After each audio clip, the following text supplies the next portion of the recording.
And her husband, I've only met him 2 or 3 times, but he's Yeah. kind of on the quiet side. Yeah, he's quiet. See,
Commission meeting. It's Tuesday, April 9th, 2019, and it is now 7 p.m.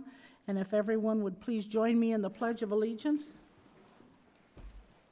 I pledge allegiance to the flag of the United States of America and to the republic for which it stands, one nation, under God, indivisible, with liberty and justice for all. Roll call, Rudy. Commissioner Henshey. Present. Vice Chair Heck. Present. Commissioner Howard. Here. Commissioner Kreidler. Madam Chair, Commissioner Kreidler could not join us this evening. He's not feeling good. Commissioner McGraw.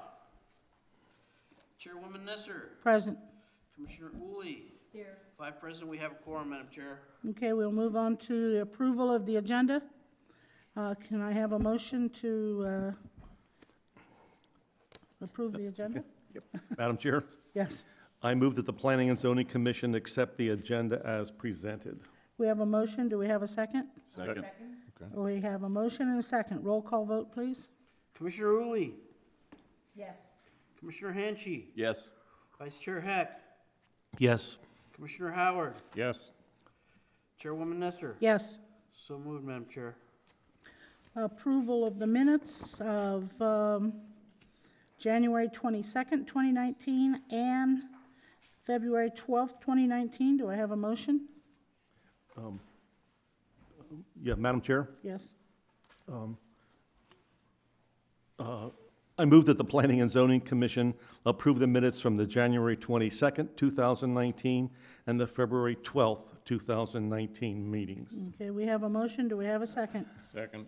We have a motion and a second. Roll call vote, please. Chairwoman Nesser. Yes. Commissioner Uli. Yes. Commissioner Henshey. Yes. Vice Chair Heck. Yes. Commissioner Howard. Yes. So moved, Madam Chair. Okay.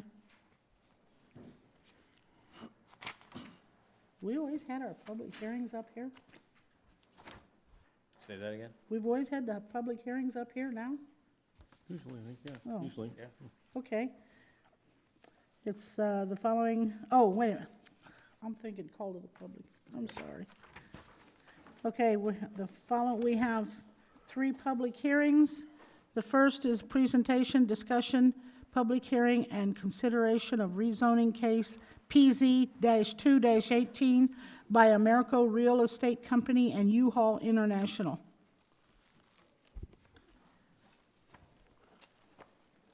Oh, wait, 1 second, Madam Chair.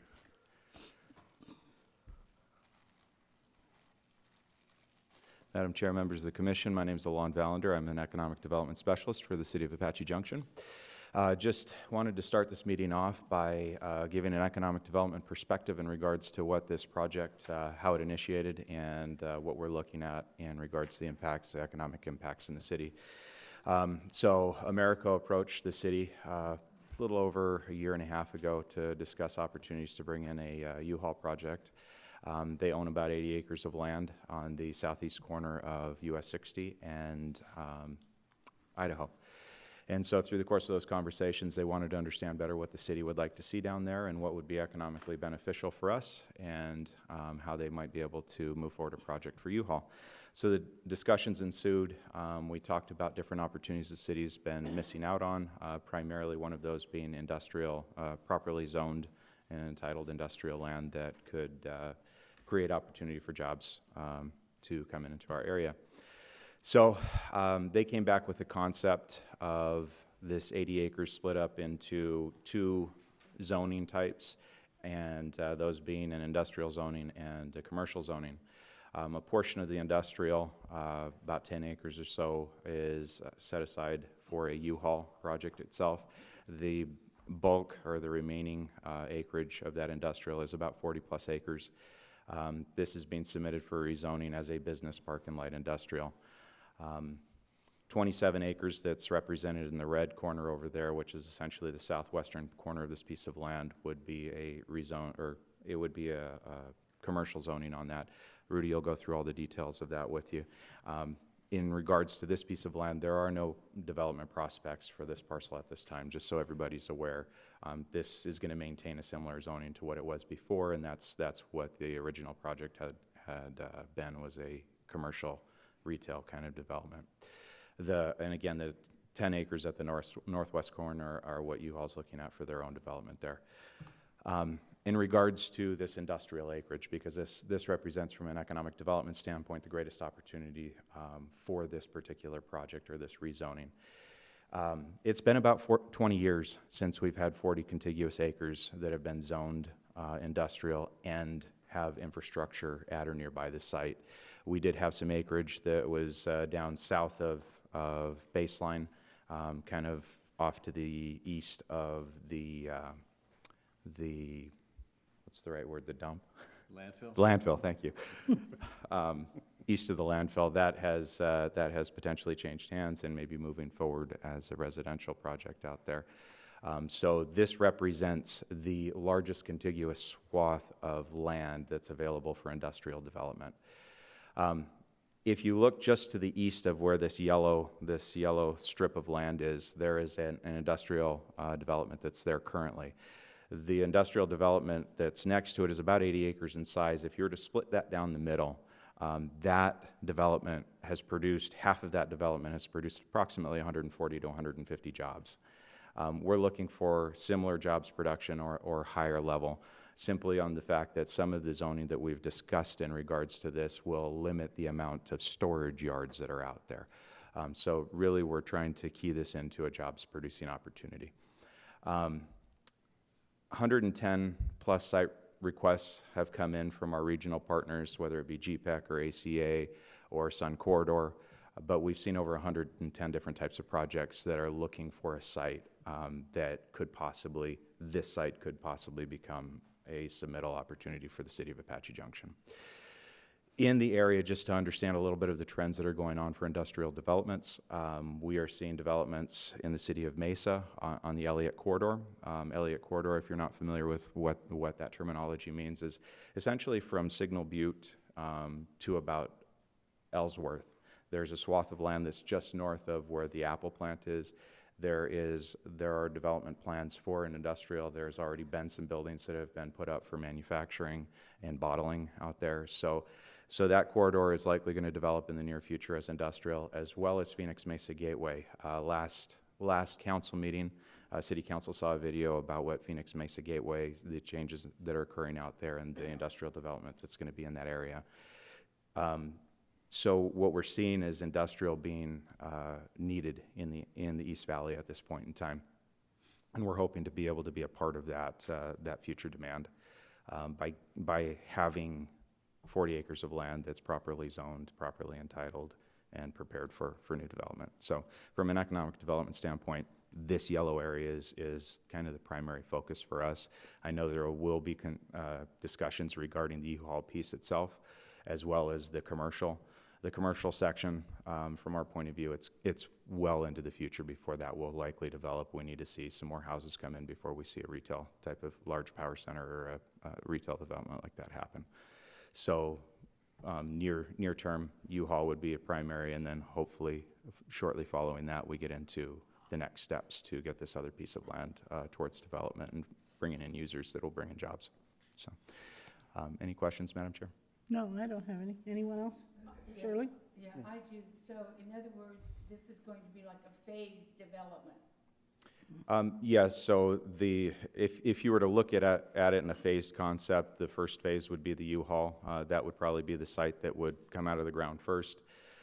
There are steps that would have to be taken for this yellow area. There would be platting, there would be horizontal development that would occur, bringing the infrastructure to the site, finding users, and then I would guess, and these would be some questions that Americo could answer specifically, but my guess would be that there would be a platting, and then they would find users and then build the buildings as needed. I don't know if they would intend to do spec development or not at this point. A follow-up question is, we're holding them to, there is not going to be any RV or boat storage at this U-Haul facility. So that is, if you've looked at the site plans on the U-Haul facility, there is some RV storage that's proposed.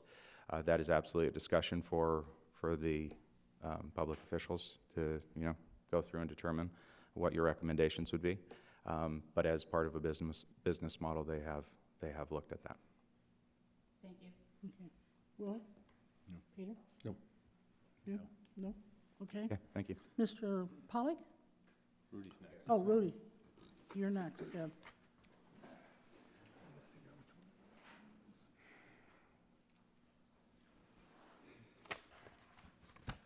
Thank you, Madam Chair, members of the commission. My name is Rudy Esquivias. I'm the senior planner. I will try not to duplicate what's already been discussed. But basically, Madam Chair, the 78-acre property was rezoned back in 2007. The original development plan was for a power center, with large box stores, restaurant pads, retail opportunities, about 600,000 square feet. Depression in 2008 basically killed that project. Amoco bought the property in 2011. We've been having discussions with them ever since for repurposing the property for a different project. Under our current zoning ordinance, the property is now zone B1 PD. It used to be called C3 PD, very similar zoning district. You may recall when we originally brought this case to you back in the fall, there was a companion general plan amendment that went with it. This body did recommend in favor of the general plan amendment to redesignate about 50 acres of the property from a commercial opportunity area to a business park industrial area. So upon your recommendation on September 18th, the City Council approved the general plan amendment. That is a done deal. That is behind us now, and the companion rezoning continues. And because there were several things going on at the time that the rezoning case was going through the process, the applicants requested continuance of the rezoning. They were okay with the general plan moving forward, but they did request continuance of the rezoning itself. You may recall back at that time, consultant J2 was doing an active transportation plan for the city. That didn't go to council until February. And also the applicants requested some more clarification, some more detail regarding the types of off-site improvements that the city was requesting. So just to kind of very quickly reiterate what Alon said, the 28 acres right at the northeast corner of Baseline, Idaho will remain zoned B1 PD for a future commercial opportunity area, hopefully some kind of shopping center. And then the proposed U-Haul site, which is plus or minus 10 acres directly north of that, and then the 40 acres on the west side of Winchester is what's being proposed to be rezoned to B5 PD. U-Haul is the first developer proposing to construct a moving and storage facility. And then in your packets, you have some conceptual plans. You have some conceptual site plans of how the site might be laid out. Once again, the property is located between US 60 and Baseline on the east side of Idaho, plus or minus 78 acres. This was the general plan land use exhibit. This is the property that got redesignated from community commercial to business park. The 28 acres for retail is located in this area here. Once again, this is US 60, this is Idaho, this is Baseline. And directly east of the property is the 80-acre Baseline Industrial Park. This is the conceptual site plan, and I must underline the word conceptual. In your packets, you have a newer exhibit depicting how the U-Haul site might be laid out. This is probably a future industrial subdivision. We don't know what lot sizes are going to be yet. We don't know how the streets are going to lay out. But as Alon said, we are working with the developers to turn this into some economic development opportunity, job-generating opportunity in the form of an industrial park. And this here is the conceptual plan for a smaller retail center. I mentioned a little bit ago, once upon a time, the entire 80 acres was planned to be a shopping center, a power center. Well, now it's this is the conceptual plan for the 28 acres. Same thing, zoning exhibit. This 28 acres remains zone B1 PD. This piece of the property here, shaped like a 7, is proposed to rezone light industrial.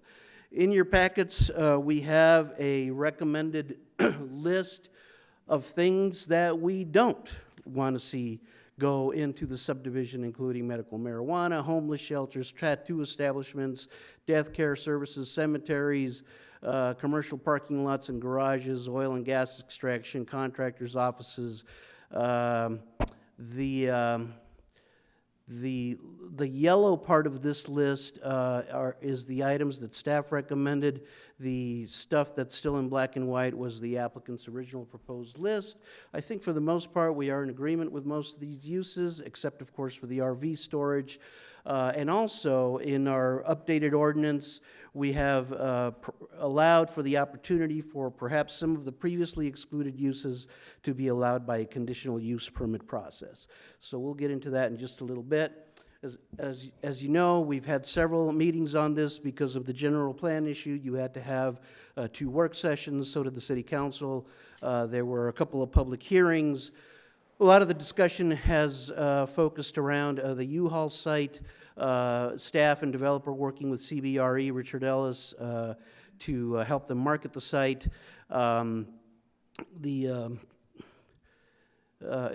Discussion items included that Amerco will be the master developer. U-Haul is one of their tenants, not the master developer.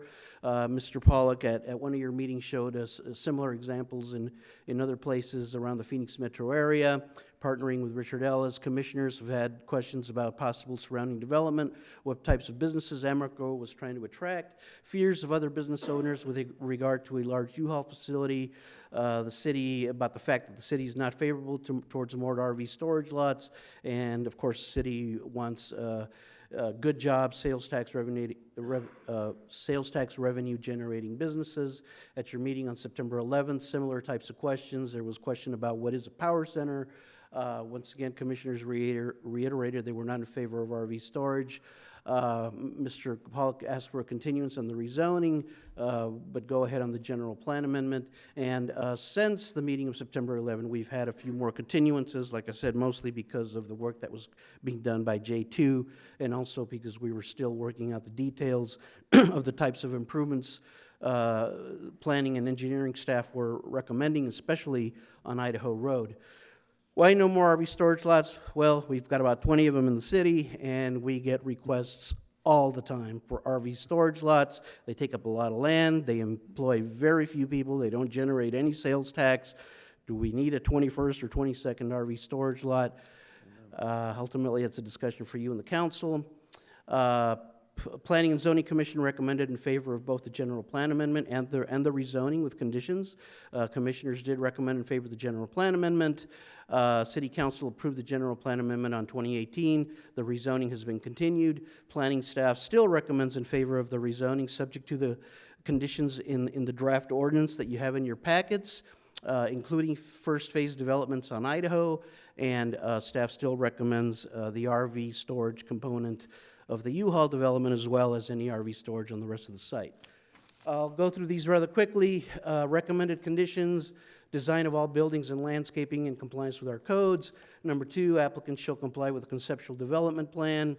And then retail areas A and B, industrial areas shall be more fully developed at the time of subdivision, or at the time that projects are proposed.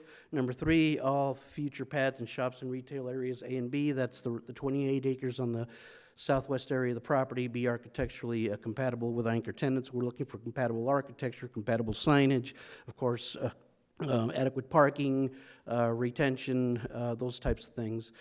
Dedication of all necessary rights-of-way and cutoff corners. Basically, we're talking Idaho, we are talking Baseline, Winchester, 34th Avenue at this time, plus any future streets that will result as a consequence of a proposed subdivision.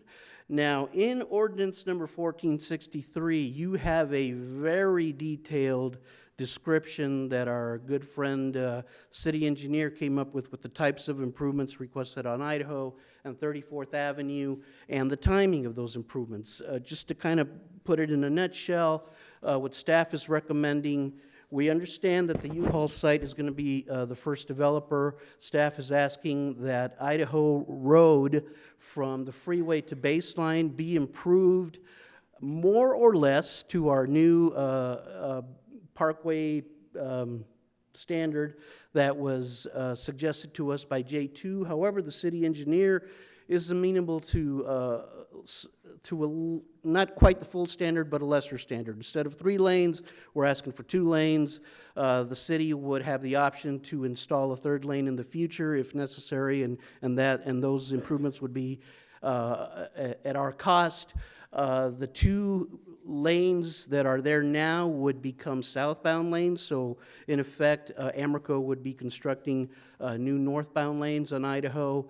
And we are also asking Amoco to develop the street, 34th Avenue, which is going to be located on the south side of the U-Haul site. We're basically asking them to continue 34th Avenue to the east boundary of the proposed U-Haul site, and then the rest of 34th Avenue from their east boundary to Winchester will be developed in the future as the rest of that property is proposed for development. So a full street improvement on 34th, 50-foot wide, 75-foot right-of-way and improvements on Idaho. We are not asking the applicants to improve Baseline at this time. We are not asking the applicants to improve Winchester at this time. The folks next door, Baseline Industrial Park, when they did their subdivision, they did all the streets in an effort of compromise, and because we're not sure what's coming in the future, staff is recommending just a stretch of 34th Avenue and Idaho at this time. Of course, street improvements, there's also going to be landscaping, particularly the improvements along the U-Haul site to be done before the building is occupied. We have also discussed with the applicants their contribution towards traffic signals. Baseline in the future, we believe, is going to be a 4-way intersection, so we're asking the applicant to provide 25% of a future traffic signal at Baseline. And then if there is a traffic signal on Idaho, we're asking the applicant to provide 50% of the cost of the traffic signal on Idaho, unless their traffic study determines that they are causing more than 50% impact. And that would probably be the entrance to either the shopping center or some of the other developments south of the U-Haul site. U-Haul site future retail shall provide for on-site retention, the future subdivision to be evaluated at that time. And then we have a thing about retention basins, which is pretty standard. Sign allowances, once again, we are offering the applicants more and larger and taller signs that our code normally allows. Once again, you know, we may have hundreds of square feet of development, so we are amenable, and because of the proximity to the freeway, we are amenable to giving them more signage. Staff is also amenable to giving them more building heights, 60 feet building heights for the industrial area, 45-foot building heights for the retail areas. And then, of course, accessory buildings just subject to the current standard. Future shopping carts and corrals and things like that. There's a thing in here about bike racks too, which will be discussed at the time of development. Of course, developer responsible for all necessary permits, fees, permit fees, development fees, plan review fees. And then the permitted uses in the B1 district shall be those uses normally permitted by the ordinance, except for the uses that are in your updated exclusions list. The B1 PD uses, I don't think changed a whole lot. The one thing that did change in the recommended exclusions of the B5 list is that with this, based upon discussion with Mr. Pollock and the good folks over at CBRE, staff is amenable to adding a few uses subject to conditional use permit approval. Of course, as you know, conditional use permits are heard and decided by you, and some of those uses might include churches, contractors' offices with outdoor storage, charter schools, and outdoor storage of equipment or materials for more than 180 days, incidental to an established business and principal use, with said outdoor temporary storage not occupying more than 50% of the property. And that idea came from, you may recall, the Americana rezoning, the folks over there at the northwest corner of Tomahawk and Baseline. They produce a product, and sometimes that product sits outside while they distribute it, while folks come pick it up, or while it gets shipped out. So we're amenable to that type of use, however, not storage by itself. In other words, no storage yards with a fence around them. There has to be some incidental building, brick and mortar business use on the property, and no more than 50% of the property to be used for storage. We also tossed a condition in there about the future rezoning, and of course any other requests for deviations could come back to you and the City Council for a plan development amendment or other process as may be appropriate. And with that, Madam Chair, unless you want more specific information, oh, by the way, this is the modified section for Idaho Road. Once again, these lanes over here on technically what would be west of the center line, these are the existing lanes that you see for Idaho now. These will become southbound lanes. So we're asking the developer to provide 2 northbound lanes. Somewhere in here, there's going to, I don't know if this is the exact one, but somewhere in here there's going to be a bicycle path, there's going to be a detached multi-use path, of course there's going to be a landscaping, there's going to be a landscape median. We're asking for curbing on the east side of the median, and then as I mentioned earlier, in the future, should the city want to install a 3rd lane, then there's room for it, and this improvement for the 3rd lane would be on the city's dime. So this is a 150-foot right-of-way modified principal arterial 6-lane, and once again, we're asking the developers to do their half of it. When the other half would be done, well, that's a discussion to have with the state land department, and of course, we'll probably see that happen once land development starts happening to the south of Baseline as well. And then the other thing we talked about was the residential standard street, which is going to be constructed on the south side of the U-Haul parcel. Basically, we're asking for a 50-foot wide right-of-way. Really, this is a residential standard, but basically we're following what we did in Baseline Industrial Park. We got 50-foot right-of-ways in Baseline Industrial Park, so we're asking the developers of this site to do something very similar. And then lastly, Madam Chair, in your packets, we do have a new exhibit from the developers. I didn't PDF it because it's kind of, there's a lot in here and it just wasn't reading right. But you do have this exhibit in your packets. And basically, this is Amerco's representation of, or interpretation of what the city engineer asked for as far as the improvements on Idaho and the improvements on 34th Avenue. And I guess the main points to point out here is that the improvements, particularly on the north side of Idaho in front of the U-Haul site, of course, need to mesh with the existing ADOT improvements, including the continuation of a median, a one-way in, one-way out off of Idaho, and then both ingress and egress points on 34th Avenue. And then, once again, we're asking for the improvements to continue from the south side of the U-Haul site to Baseline, and then along the south side of the U-Haul site. And then this part of the 34th Avenue improvement east of the U-Haul site would be for future development at a time that the subdivision or other development to the east is proposed. And I'm sure Mr. Collick would like to get up and address some of these comments. So at this time, I'd be happy to answer any questions, Madam Chair. Questions? Peter? Madam Chair? Okay, Rudy, I believe I asked this question last time, just to confirm. So that general plan amendment that occurred back in September that was approved by City Council, that changed the zoning of that 50 acres? No, it changed the potential to rezone it to industrial. The zoning today is still B1 PD. Because of that general plan amendment change, we can now move forward with an industrial type rezoning for this 50 acres. You may recall in our general plan there is a definition of a major and minor amendment.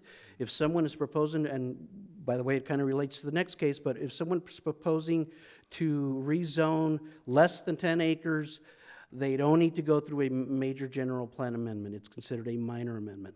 More than 10 acres, you have to go through a major amendment, and under state law, cities are only allowed to process major general plan amendments once a year. So last year, in the summer, during the summer and in the fall, Amerco did process their general plan amendment and their concurrent rezoning request. This all used to be red. Let's put it that way. This all used to be red. Commercial opportunity, B4 and B5 uses are not normally allowed in a commercial opportunity area, so that's why we had to redesignate this to a business park to allow more intense uses, more intense zoning. So the general plan amendment is done.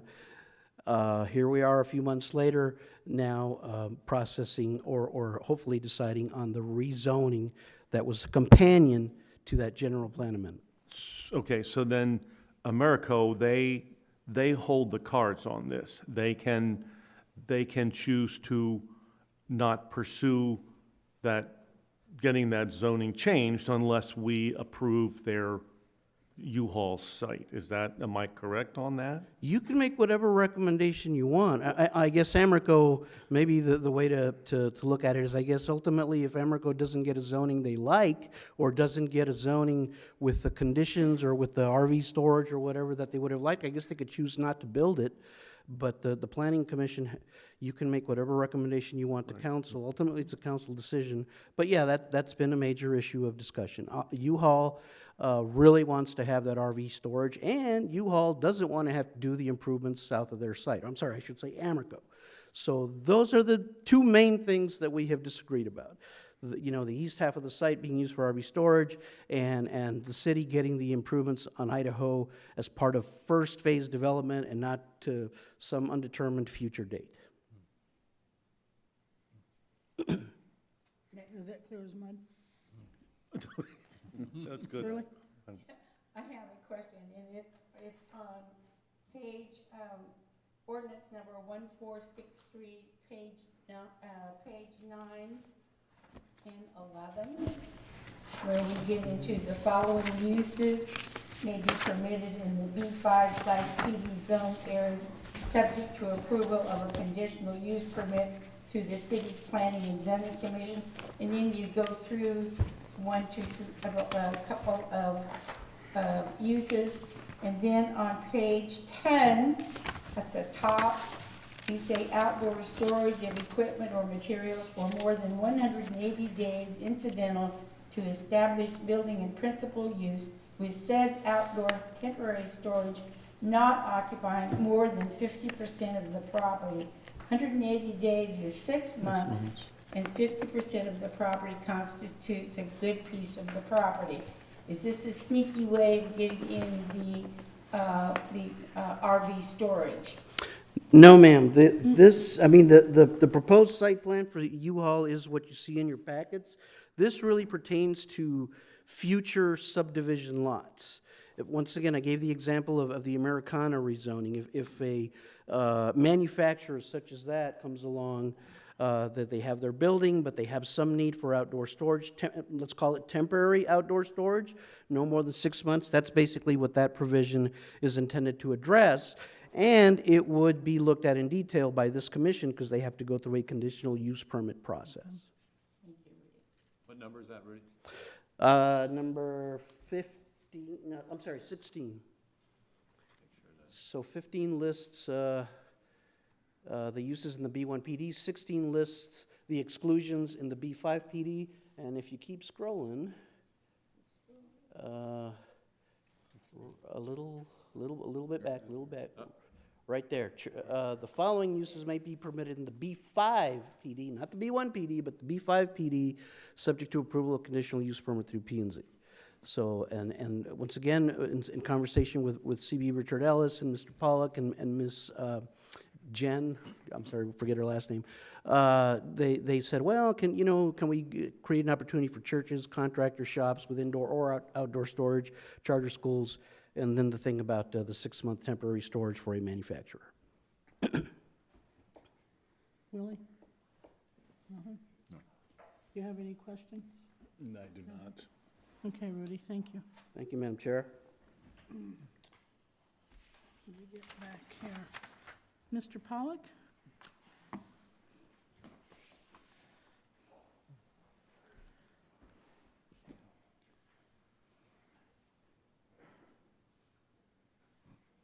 Oh, wrong one. That's Sorry. okay. One more. Yeah. There we go. All right, there we go. We'll leave it at that, right? And I can play with the, there we go. Madam Chairman and members of the Planning Board, David Pollock, America Real Estate. I am the Development Manager for America Real Estate. And also with me tonight is Andy Smith. Andy's our President of U-Haul Company of Eastern Arizona. And if in fact the U-Haul Center is to be built, that will be his center.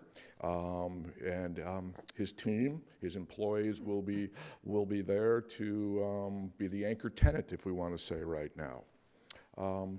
I'm going to modify my presentation slightly to be able to address some of the comments I hear, and there was so much good information that was presented by both Rudy and Elon that I don't need to repeat it. I think I want to focus on really what's business at hand.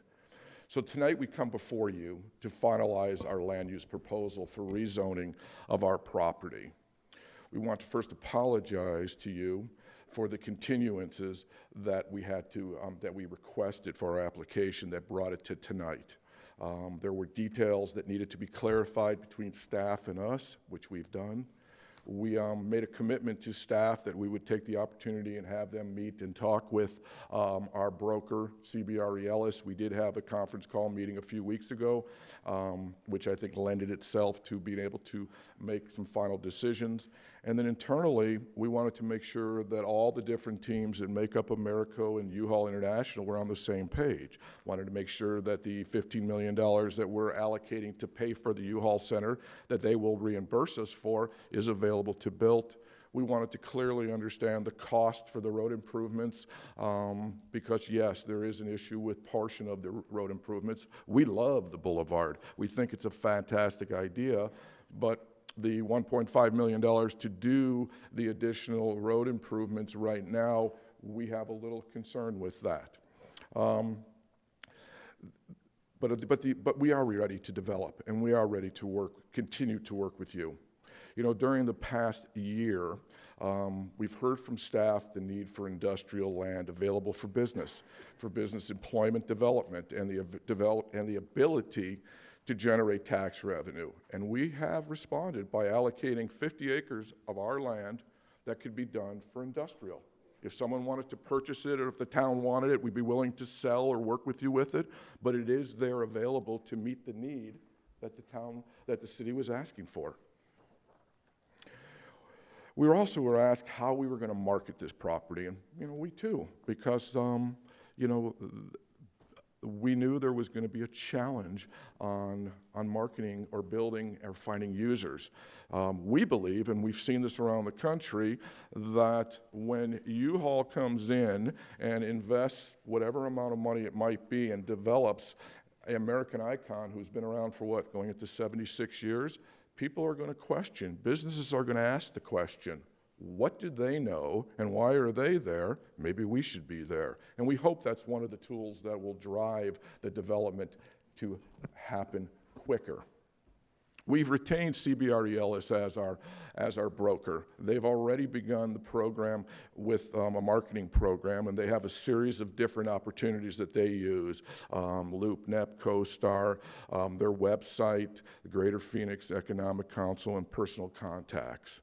From there, they've presented to us their pre-marketing program, which once we cut them loose, and again, next week is City Council, and we hope we are able to move forward to the next phase, which is site plan approval and building, is they will begin the inspection of the property, gather and analyze the data, initially marketing pieces, emails, just a series of things that they will do for us. They've been our broker on all of our properties, major properties around the country. And then we call it the agency phase. Well, they'll send announcements via email, begin presentations, coordinate the property inspections. They'll provide reports. They'll do whatever has to be done to gain users for this development, both commercial and industrial. And then, of course, as soon as we get some users, they'll work the due diligence and closing phase for us. And they'll do everything they can to get them closed right away. Now, there was many questions that have come out that we've asked CBRE on our own. There was also many questions and concerns and thoughts that staff has asked, that wanted to ask them. But the one question that seemed to stand out that we needed to get an answer was, why do we invest $1.5 million to build the complete Idaho road improvements now? Is there an advantage to it? Okay. What we got back from CBRE Ellis was, no, there is no advantage. As a matter of fact, none of the industrial users are going to need those improvements that they're going to need to get. And any of the commercial retail users that come out, we would want to have them pay for it. So for us just to invest another $1.5 million on top of the $15 million to build that, at this point, we are asking that one of the two conditions, there are many series of conditions that staff wrote. We did not write that package. Yes, we commented on it, but anything that you saw in it came out of staff. And really the only two items that we're pushing back on now, since we've worked through adding a few other uses, is the idea that we're being asked to do the road improvement past the U-Haul Center all the way down, and it's possible that that $1.5 million we will never get back, or we won't get back for a long period of time. All right? We would like to defer that payment, that work, until we have a user. With that said, we agree to all the conditions that staff has set forth, except for the road improvement and the idea to allow us to have 128 covered spaces for RVs. That is all. Now, as we move into the site plan and architectural development phase, U-Haul will work directly, or America will work directly, as we do with all cities, to create building and landscape architecture that meets your standards. I'm skipping these slides because this is the detail of the conditions that we are asking to be revised. And I think that's why simply we're saying that the road improvement, we're asking to be deferred from the U-Haul Center to baseline. This is an example of a new U-Haul Center in New Salem, Tennessee. If you see the building, you ask it, my God, that looks different. Of course it does, because the new generation of U-Hauls is listening to communities and providing buildings that fit the community. That is a 5-story building out there. There's another one in Noblesville, Indiana. Okay? If you're familiar with a lot of the centers that are in the area, Maricopa County or Pinell, none of these look like this.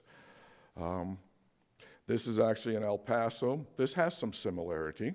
The reason we're showing you this slide is kind of how neat and tidy that Andy's facilities will look. Then this is a comprehensive site plan in Pompano Beach. It's in a major thoroughfare. It offers the self-storage, the equipment rental, the RVs in a secured area. Just wanted to show you an example. Here's the one that we just finished in Queen Creek. And this is over here in Mesa from McKellips, which again offers the same thing.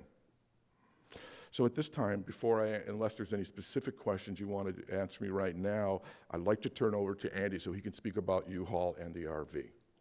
Okay? Questions for Mr. Pollack? Will he be coming back up if we need him? We can ask him Okay, back, yeah. Okay. Good evening. My name's Andy Smith. I'm the president for the U-Haul Company of Eastern Arizona. Let me adjust this microphone. We're excited about this project. The potential here in Apache Junction is huge, not for just the city we fill, but the residents as well. On the topic of the RV storage, this product and service is an integral part of the do-it-yourself customer's move. We're finding time and time again, especially in the East Valley, that families are bringing these recreational vehicles with them to our cities. And this product is going to offer us an option for the customer at these facilities. So if there's any questions or anything I can help assist with getting some clarity on this, I'm here tonight to help out with that. Madam Chair, or members. Madam Chair, I have a Sure, question. go ahead. Okay, Mr. Smith, I guess one that I have that was voiced to me by some of our business owners in the city who also have storage facilities and all, and we were assured by Mr. Pollack that building this large U-Haul center here would not in any way impact the other businesses that have the U-Haul vehicles for rent, the other storage. Will you sit here and say the very same thing, that there will be absolutely no impact to those other business owners? I believe truly that this will enhance their businesses.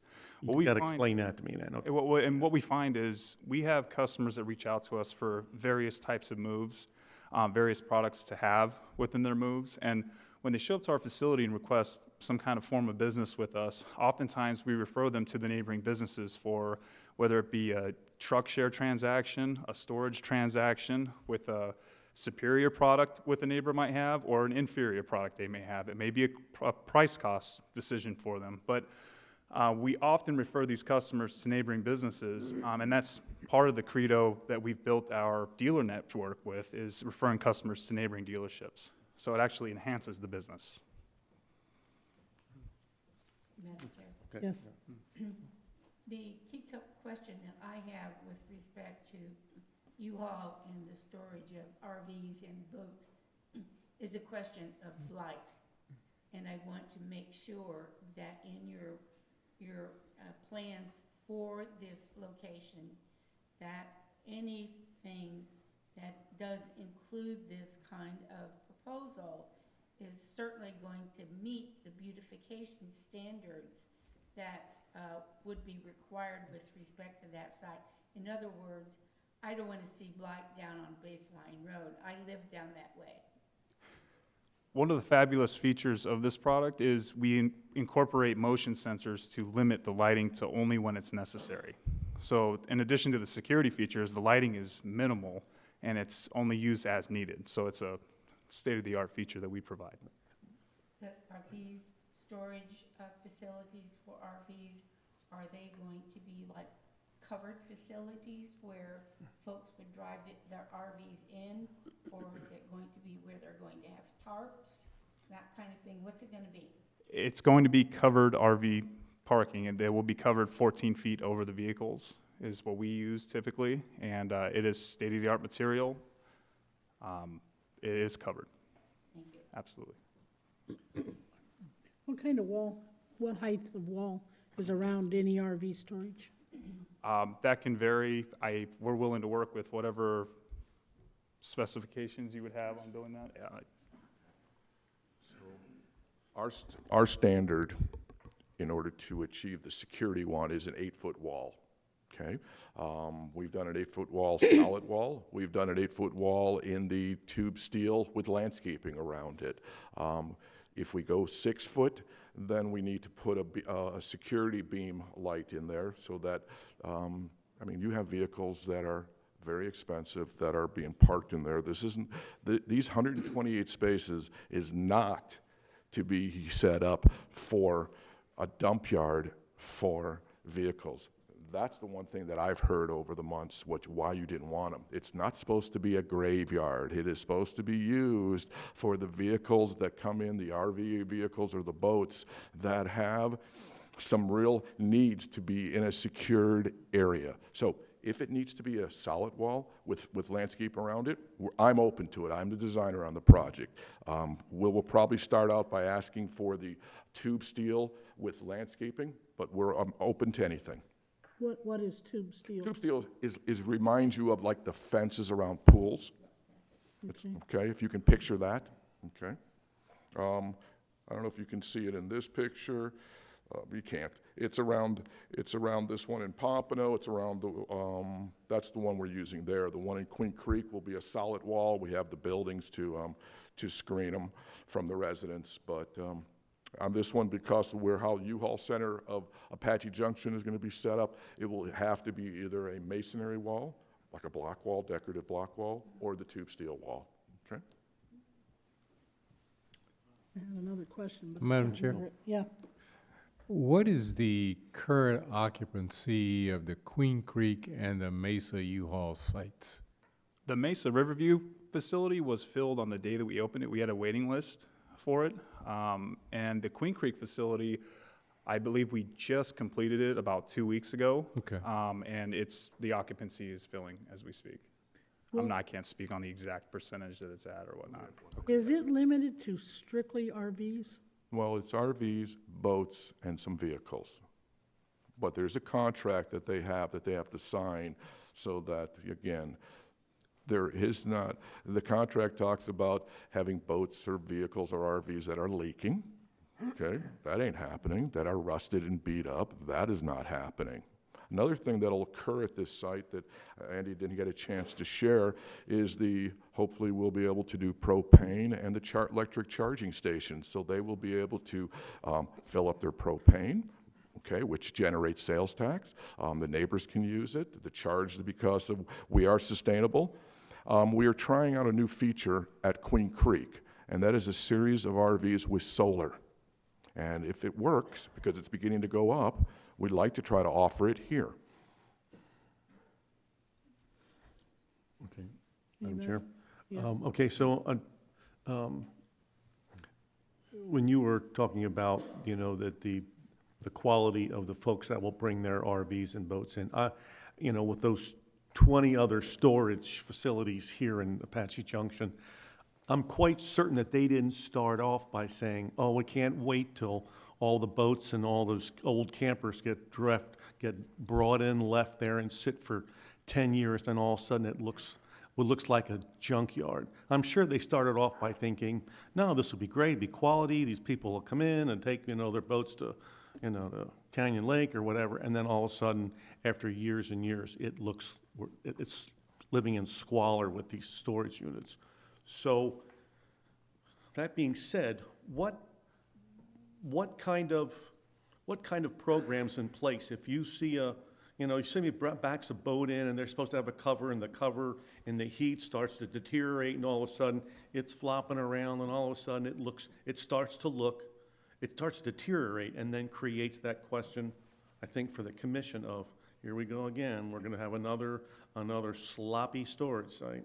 I can understand that because I helped manage it in South Chandler at one point. We had a RV storage facility down there where a landscaping tenant with a trailer would place all of his bricks outside the trailer, and it started to clutter up in his space. We do daily walkarounds on our facilities and actually scan every unit that's on our properties. And if there's an issue as such with that customer, we contact them that day to get their unit tidy. We believe that if we can command the respect of cleanliness, all the other customers will follow suit, and it keeps a pretty tidy operation for us. What do you do with a customer who's out of state, and because the city's had problems with that, and they just say, well, too bad. What do you do? As far as them being delinquent or? Yeah, whatever.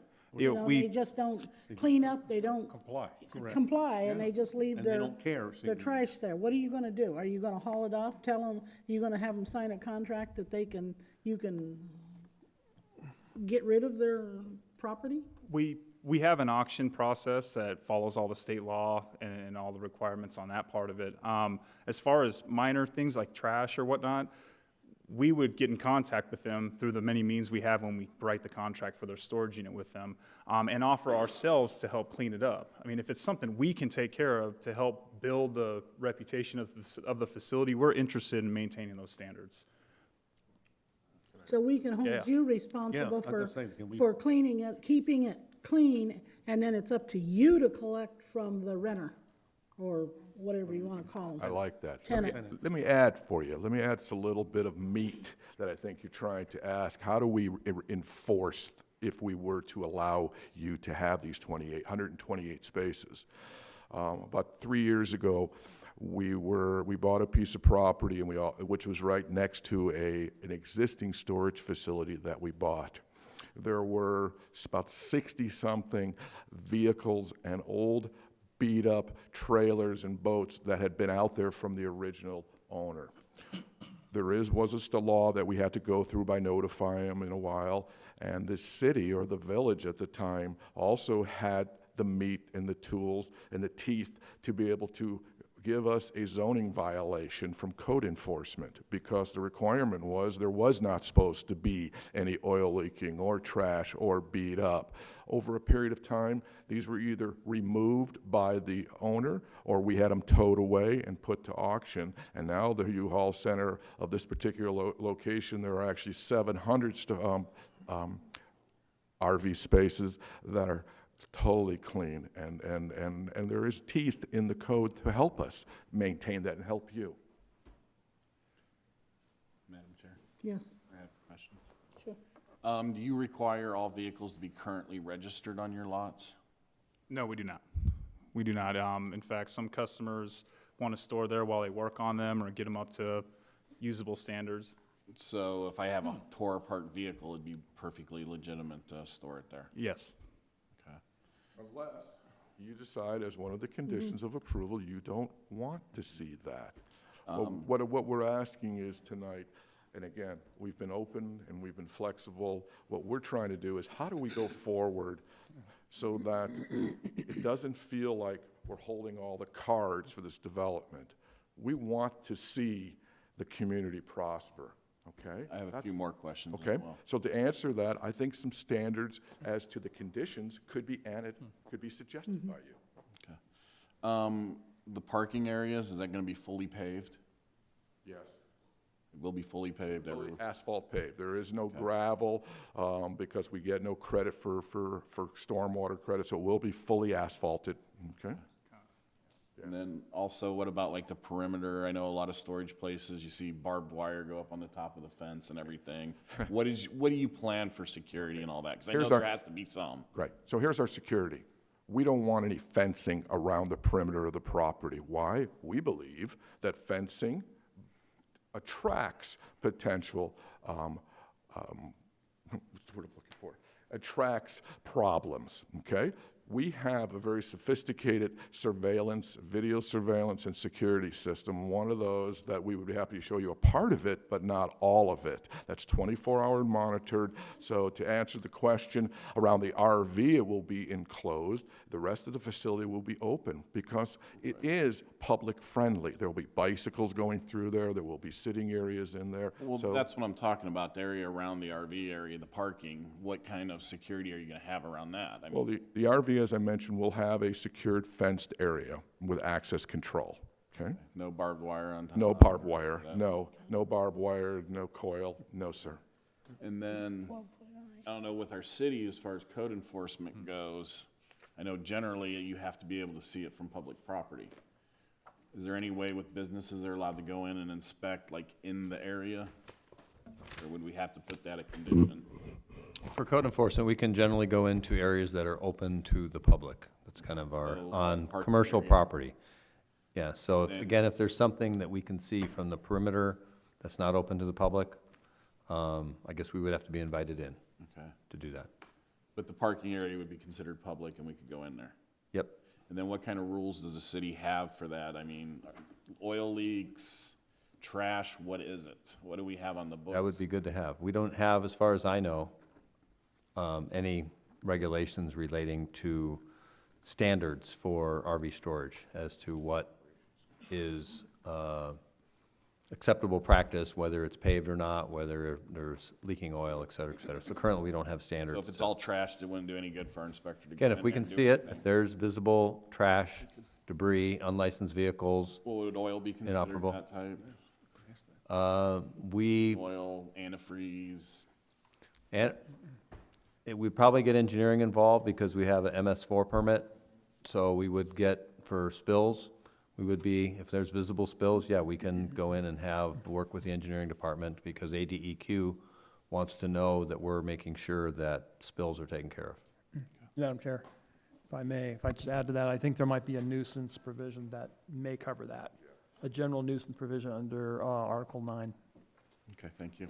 So I'd like to add one other item, and Andy can probably speak on it. They have center operations policies and procedures. Oil spills, that's almost one of the top one because of the stormwater requirement and the problem that could occur to the, to the stormwater and to the groundwater. Right. Yeah, our center standards, I mean, whether it's microbes for the oils, cleaning up trash surrounding the existing storage units, I mean, that's all part of keeping the standards to where all the $300,000 vehicles that are in there have good neighbors next to them. So rest assured, there are center operation standards that's going to control a great bulk of that, without a doubt. Madam Chair? No? Yep. Shirley? What, how many jobs are you going to be creating in Apache Junction?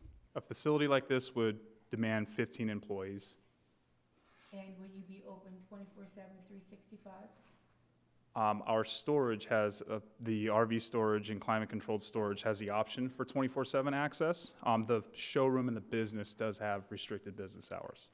Good. I'd like to add something to the hours of operations, I mean, not the hour of operations, for employment.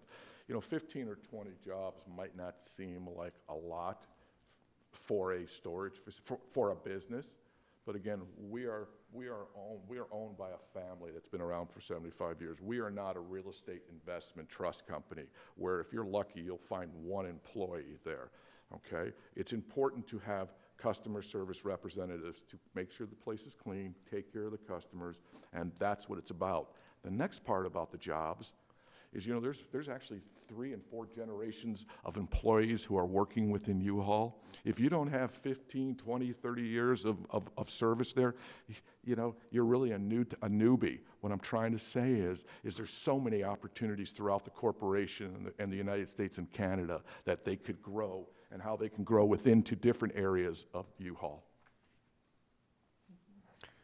Madam Chair, I guess I want to go back and speak to the point about any vehicles, boats that are stored there that aren't those $300,000 cars and the $400,000 Prevost RVs. Those ones that, and you even kind of said, those ones that somebody's working on their vehicles and getting them fixed up. I've seen that. In this city, we've got some homeowners that are fixing their cars up for God knows how long, and it's ridiculous what they look like. There's noise, there is debris all over. It's certainly not what I would expect of a U-Haul center, but also I guess I'm saying, you kind of said, we have the right to establish what our conditions are.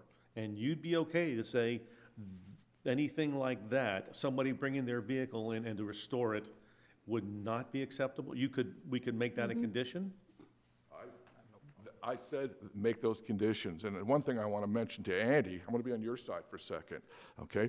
And to let you know, first of all, there is no repair, service, oil changes, tire things of any of the U-Haul equipment. So when I'm hearing you say there's possibility of repair work being done in these RV areas, there better not be.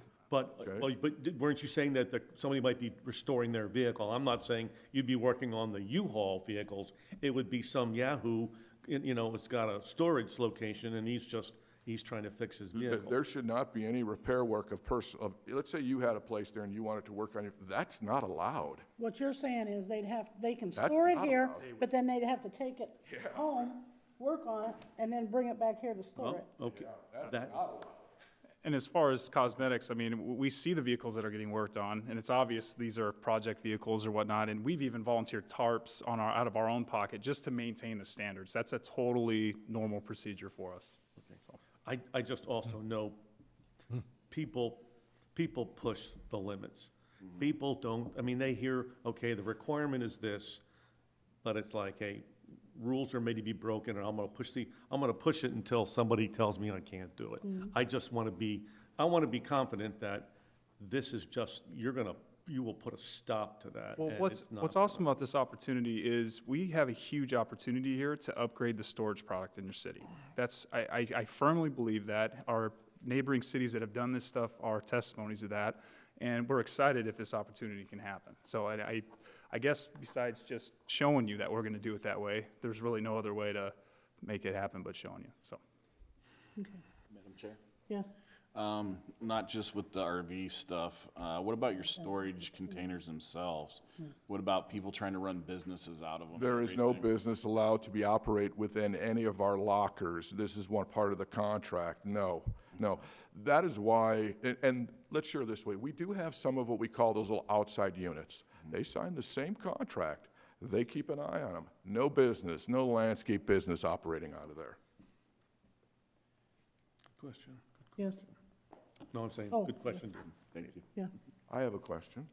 Okay. Okay. Well, I know we're focusing a lot on the RVs, and I've heard it from day one from all you, with everybody, and I've tried to be consistent, and I have been, and that's why Andy's here tonight, because he is going to be responsible to maintain that responsibility that we're going on record here tonight, or if you approve with conditions or recommend with conditions that we adhere to. But I was just wondering if there's any questions or clarity on where we stand on that road improvement. We haven't gotten there yet. We haven't even started on that one yet. We're just warming up. Would you, and you're going to be amenable that if, down the road, if we approved an RV, boat, whatever storage, that if it's not, what am I trying to say? If people aren't complying and you're not enforcing it, you might lose your ability to have an RV storage. That would be reasonable, absolutely. One other question. That's a good condition right there. Are all spots covered? Yes. Will there be no uncovered parking spots? No uncovered, for are being storage? proposed. There's 128 covered spots. And no uncovered storage spots? Is it like these roofs here in Queen Creek? In here, yeah, so we can go back and look at another one. They're they all look like that. underneath. They're all underneath. Not that helps people down here on the ground, but, you know. So this one here you're looking at now does have spots for open vehicles in this one, but for the U-Haul of Apache Junction, there are no uncovered RV spots. Madam Chair, Yes. for your information, if you could go back to the Queen Creek slide. I went down to Queen Creek last week to take a look at the facility, get a feel for what the quality of building and what these RV spaces might look like. It's a rather large area from the street view. They do have an 8-foot wall out there. The only two viewpoints that you have are the entrances at the access controlled gates. There's one, I think it would be north and south side of the property. The difference between the Queen Creek site and our site obviously will be visibility from the freeway. So you'll have cars that are raised up driving by that will be able to see down in. But just for your information, standing outside that, the only visibility point that I had was to go up to those access controlled gates to be able to see in there. Okay. So here's the hurdles we had to go through at this location. Even though there's a wash between the one RV and the residential fences of about 150 feet, we actually met with all the residents that were there. They actually don't live in the town of Queen Creek, but we met with them. Okay. We went through and did a visual visibility corridor to show them what they wouldn't see, because if they stood at a certain point in their yard, they would probably see a portion of the top of the RV. And we wanted to make sure that none of the residents were offended by this. And at the end of the day, on top of it, all the landscaping we've added. We worked very closely, and so far, everybody is pleased. Madam Chair, if I could just share a little piece of information, because the question was asked earlier about employment, and when we get into the larger picture of this, this industrial park, employment is a big question that I would like to, as far as the commission goes, place some information in your mind. Pinal County has a living wage standard. If you have a two-person home, which I think in Apache Junction we're about 2.25 what we average per household. Typically in our homes, obviously living situations is slightly different, where you could have one working adult, 2 adults, 1 working, or you could have 2 adults, 2 working. Living wage in Pinal County for a household is $19 an hour, with 1 adult working and 1 adult staying home. If you have 2 adults in the homes working, you're talking about $10 living wage, which is sub minimum wage standards. So there's that piece of information. They suggested they might have 15 jobs in this, which is a fairly decent amount if you are comparative to what's next door. What's next door, we're looking at about 150 jobs on 40 acres, so that's about 3.5 jobs per acre. This one, you're looking at 15 jobs on 10 acres. You know, the difference is it's not quite the same.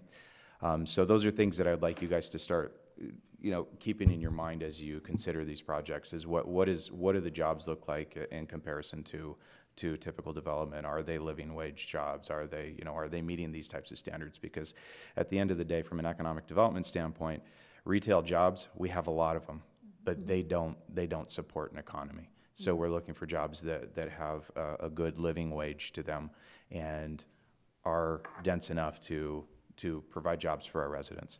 So just information for you guys to have. Does anybody else have any more questions on RV storage? No. So now I suppose we talk about The roads. Idaho Road.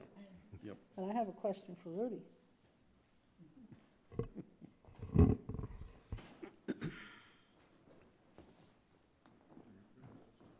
But I don't know what my question is. If we require Americo, not U-Haul, to complete this road, and it's just their half, their side, clear down to baseline, at a tune of $1.5 million or whatever, I'm hearing.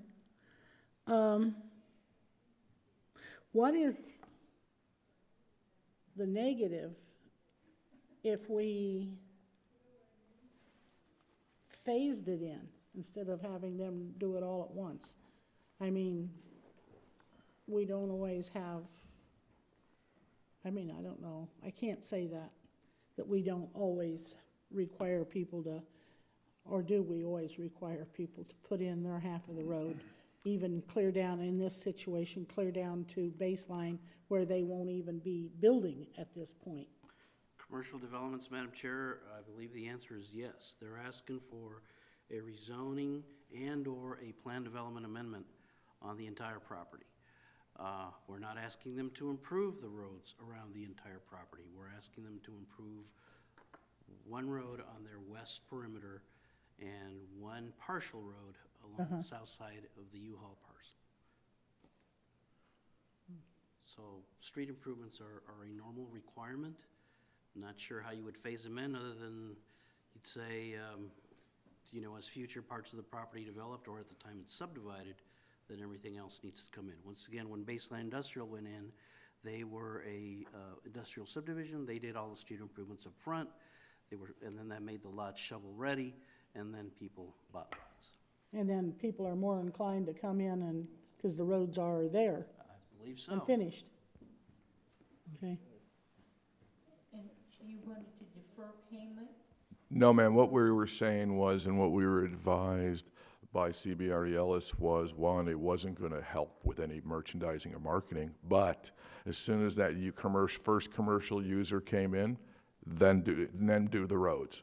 Because then we have a mechanism to be able to get reimbursed for the cost that we're going to have to outlay. We will build it, okay? We will pay for it, but the user is going to end up getting charged for it if they buy the property. So we wanted to do it with the first user of the commercial site.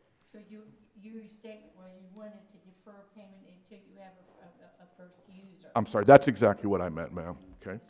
But this would also induce them to get users. Exactly.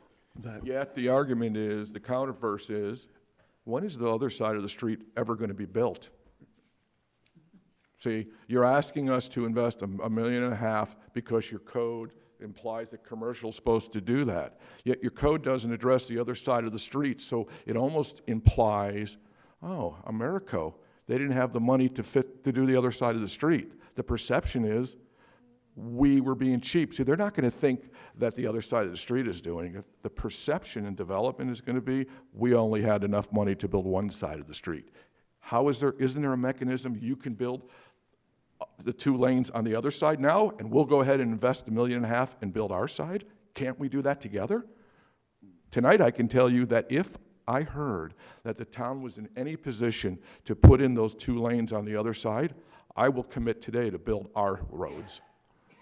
Okay, I guess the question I have then is, if you only build down as far as U-Haul, it's going to look like, well, you didn't have enough money to finish off even half of your side of the road. So, I mean, there are probably a couple sides you could True, take on true. that. But I think what we're finding and what we're being told by CBRE Ellis, who is a national real estate, commercial and industrial real estate, they're saying it doesn't do anything to benefit it, okay? It doesn't benefit doing it now.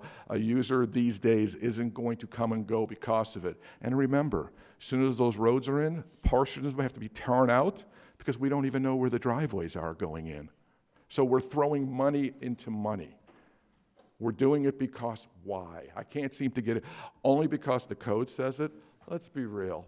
If we're looking to do things economical, then why can't we wait till we have a first user and that whole street will be completed?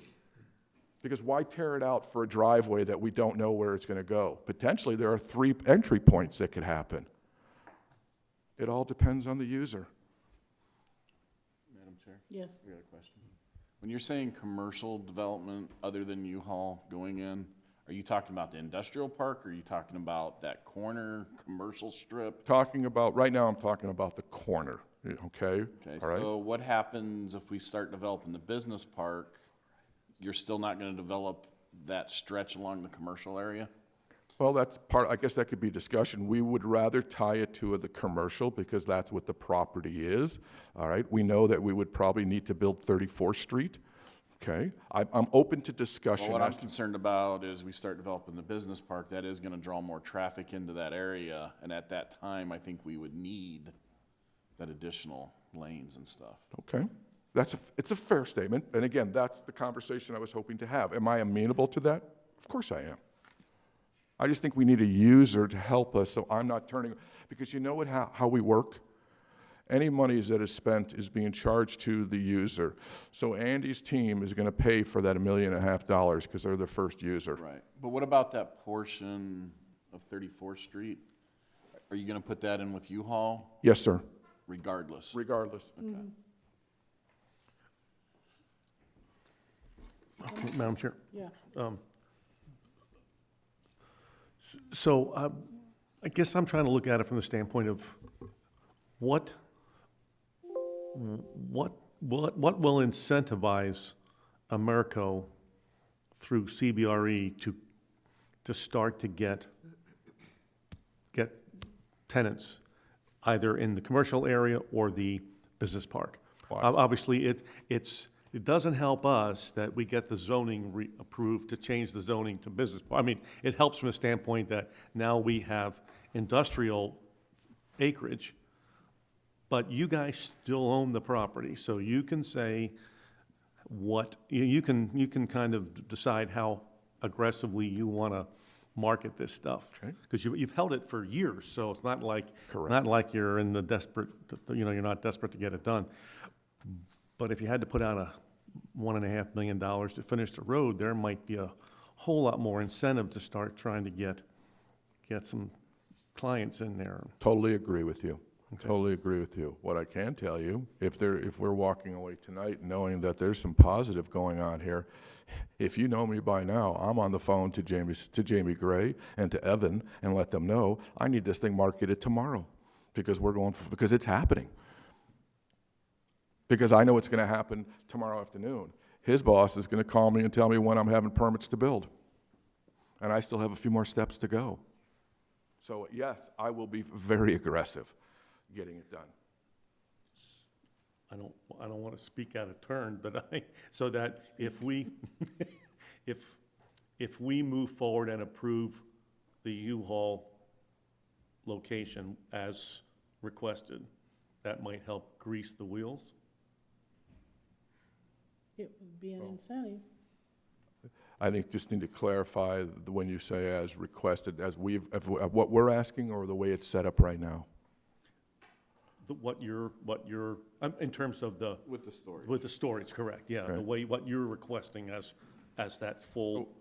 So to clarify, just let me see if I can clarify, help me if I'm hearing this. I'm not sure I don't want to speak. Well, I forever. think what I'm hearing you say is if in fact there's a recommendation to move forward to City Council and your recommendation is to approval with a couple condition changes, one be whatever specifics relate to the RV, okay, but allowing 128 spaces with some specific conditions on it, and then possibly a compromise or a modification to the road improvement, I'm on the phone when I leave this place.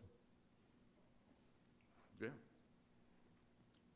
That's a place. I'm on the phone when I leave this town hall. Okay. All right. Any more questions? I think I'm good. Thank you. Thank you.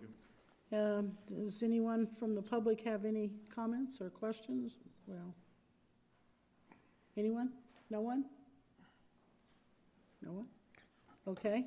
I'll close the public portion and open it for discussion.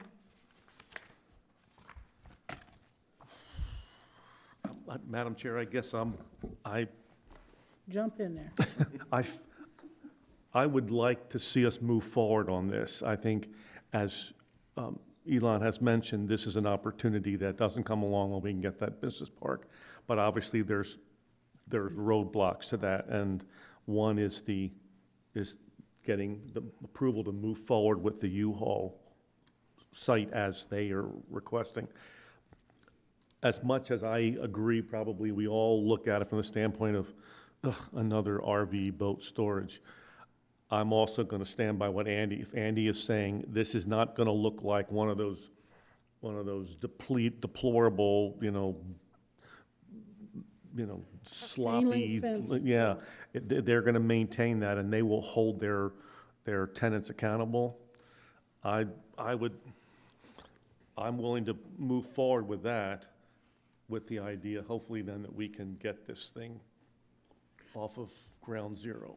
I want to tend to agree with you. I didn't come in here, I haven't been very positive as far as RV storage, but I'm trying to look at this as in a positive light that if we allow U-Haul and Americo to come in and bring in a decent RV storage, we might up the standard for this city for RV storages. Yeah, maybe And- they'd be the standard that we would look to. And I'm all for, I want to say that around it, besides it be covered, it be an 8-foot concrete wall around it so that it's shielded from Idaho. And what else did I have? Madam Chair, Yes. I'd like to put the condition in that there's no Oh, yeah. broken down vehicles being Yeah, stored. that, with the condition that And I'm no also work, I'm yeah. putting a condition. No, that there can be no work of any kind at any time done on any vehicle. It's only strictly for storage. And that we can, Joel, help me here. What can we say, how do we say it to say that if they don't police their storage, we can shut it down? Shut what down, the whole business? No, the RV the storage. the And I RV think- storage. And I think Andy agreed to this. If they don't maintain that he understands that they could lose the right to maintain the RV storage part, not the contained Well, what would be the trigger for doing that? Code compliance and. code compliance. I meant, at what threshold, how many violations within a year? I mean, that's kind of hard to quantify. If you're saying, I mean, how many violations will it take for then the condition for RVs not to apply anymore? I think they would ask the same question. So you have to think about that and how specific you want to get in the condition. I got a question for U-Haul. How many chances do you give your customers before you evict them out of your place? That's a good question. Good question. For not maintaining their appearance and everything of their storage areas? We've had circumstances in neighboring cities, 2 or 3 warnings before eviction.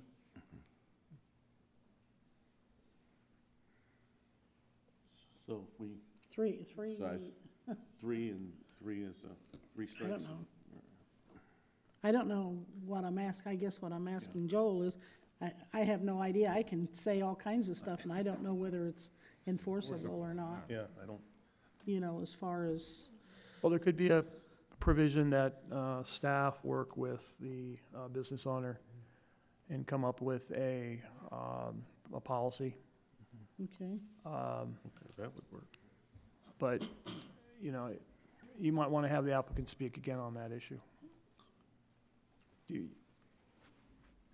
Please come and tell us what you, I mean, I'm I'd not like to an make a suggestion. There's still more to go forward with the site plan approval, and I think you're right. Tonight, to try to get a lot of the detail is challenging. We might want to tie it to the site plan approval, where it's also tied, because I believe your code, I am familiar with, there's a section regarding nuisance in there. And within that, Larry, isn't there a section, I think, in nuisance?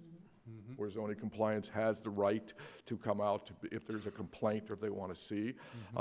That's one way as a code specialist that I would say you might want to tie it to in terms of there. But at site plan approval, there's going to be specifics, right, Rudy, that are going to be tied to site plan approval. As to the design, as to the operations, some things that you're going to do, that this particular specific could become detailed.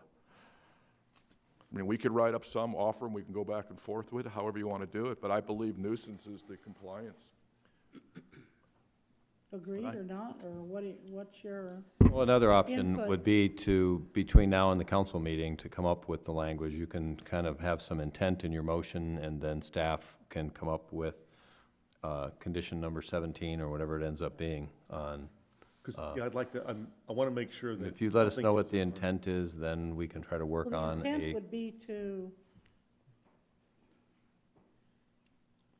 for them to be in, It means of enforcement. yeah, that they enforce strictly that it's storage only. Right. I mean, is that vague, too vague? again, it is hard to please. We have people living in these RV storage lots. Huh? We have people living in these RV storage lots. You know, so it sounds to me like they're gonna have tighter security than the other 21 or 22 that we have. They're not gonna have any squatters or. So, I think it's a condition of some sort that allows periodic inspection or something like that, that would allow us to go in there and make sure things are Well, you said we have Up the to right to some. inspect public areas. public areas, but not the areas that are locked in and you need key code access. We can't go in there, We can't go into the RV storage area? not unless we're invited. Not invited. Yeah, warrant. Well, I think we I'm need to taking make his, that I'm a, taking Andy's Well, word you on can this always thing. put I it that think, that we be, that could be a condition. Yeah. Yes, you that- could. That we be allowed access. I think my plan is to make this more general tonight, so that you guys can, Massage it later. work up more, yeah, you can massage the details Specifics? later, yeah. Okay. That's a good idea. Yes, And I don't, maybe I'm not understanding this correctly, but I think what I'm hearing is, if U-Haul has 3 violations in a year, somebody living in a storage shed, somebody storing junk on the lot, dilapidated, falling apart vehicles being stored on the lot, if they have 3 violations in a year, then what? We tell them you can't use your RV storage lot anymore, tell everybody to take their vehicle home? I mean, there's code enforcement, and the intent of code enforcement is to clear up violations. So that is already automatic. well, what I said, I'll revert back to what I said, that we have the condition in here that the RV storage area can only be used for storage, nothing else. I mean, wouldn't it, at that, even with code compliance, the idea is that it will force the homeowner, the business, whatever, to get in compliance. And failure to do so then creates the next level of whatever that is. In this case, wouldn't it be, it's up to you, Andy, or the U-Haul folks, the management there, to correct that problem? Not looking, I'm not looking to say, hey, I can't wait till we can hammer these guys and make them shut down the stores, but so that they know that we're saying, hey, you're not in compliance. You need to correct that. Yeah, and that's, like I said, that's already an automatic. Right. Well, I guess. Once they're in there, they're in there. They ain't going away. So if violations happen, the property owner is responsible for the violations happening on his property, whether it's his vehicle or the vehicle of somebody that's being allowed to store there. Madam Chair, I agree with what Rudy said. If you're trying to create a condition that says if you have so many violations, you no longer can operate as an RV storage, the corporation will send 20 attorneys and say, no, this is a taking. I don't care what your condition says. That's not going to happen. It's not going to revert back to some other use. So code compliance would take care of it, but perhaps there's some other language that makes it easier for code compliance to gain entrance, so they don't have to get a warrant. So perhaps there's something that could be worked out. So maybe your motion could include that staff work with the applicant on conditions for compliance with the RV storage portion of the property. Should we consider making a motion that we continue this till they work it out? I'm sorry. Well, I'm all in favor of this Americo U-Haul project, primarily because I believe that we need to broaden our industrial base here in Apache Junction. And the only way that's going to happen is if we get these kinds of folks to come in here and start to do this kind of work. I'm also in favor of also allowing staff to work with this client to look at the proposal that they are making to defer payment for the improvements to Idaho Road so that we can move this project along. And if we have to continue this conversation, then I'm all in favor of doing that. Yeah, and I would concur with Shirley. I think my opinion is we need to make a good faith statement to Americo and U-Haul that we want to do this. So I'm not, and I understand the reasoning about continuing it, but then it looks like we're kicking the can down the road. And I think if we're going to do this, we got to show them, look, we're ready to do this. We're going to approve, we're going to recommend approval to the city council. And with this one condition, and it may take some other wording, but I think I'd like to have this thing done. Yeah. But how can we approve or recommend approval to city council without even knowing what they're gonna come up with? Madam Chair, I thought I heard someone say that we could make a general inclusion in the motion tonight and have staff and the client work on that prior to the City city council. council meeting. Yeah. I would be in favor of that. This will not likely come up at the next city council meeting, will it? Rudy, What when is is this? this? When it's scheduled, isn't it? For Next yeah, week. it's scheduled. Is it- It's already advertised. Okey dokey. Well, That gives them, what, Yeah, 1 you guys- week to? yeah. Guys will have to light the fires a little, I'm, Well, that means, Madam Chair, there has to be a sense of urgency if we want to move this forward. yep. Let's move it forward with a sense of urgency. Madam Chair? Yes. Yeah. I have a question for Rudy or whoever for the city. If we put that condition in there that they can't store broken down repair type vehicles in there, they agree to give access to code enforcement.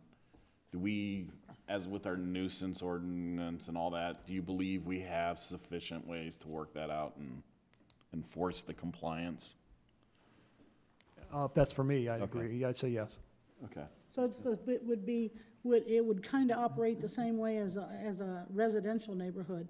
If somebody has something stored there and it's deteriorating and everything, Americo would be giving the city permission for code compliance to give them a citation. And I don't It would go remember to all the U-Haul. issues Well, the intent, I think, would be to U-Haul, because you don't want to go and try to chase the individual RV owner. That's Well, going to be Right. very Okay. difficult to do. Yeah, yeah. Okay. Okay. Well, we're down to the issue then, and what are we gonna do about the road? Because there's two issues, Madam there's, Chair, yes, I think we should insist on the road, because we're giving in on the RV. yeah. That's my inclination. I guess that's kind of where I was going to, was if we're gonna give them the opportunity to move forward with the construction of the U-Haul Center, Build their half of the road as an incentive to get the rest of it then to start to, get produced. incentives. That way we don't have to argue, well, if a commercial person's coming in, or if it's gonna be the industrial portion, when does it get triggered? I think if we get that portion in now, then we don't have to worry about that. We are giving in on the storage and everything. Okay. So, Anyone else down there? Ladies and gentlemen? No comments? No. Okay, then I'll call for a motion. wait, hang on. Peter's writing. Where is our motion?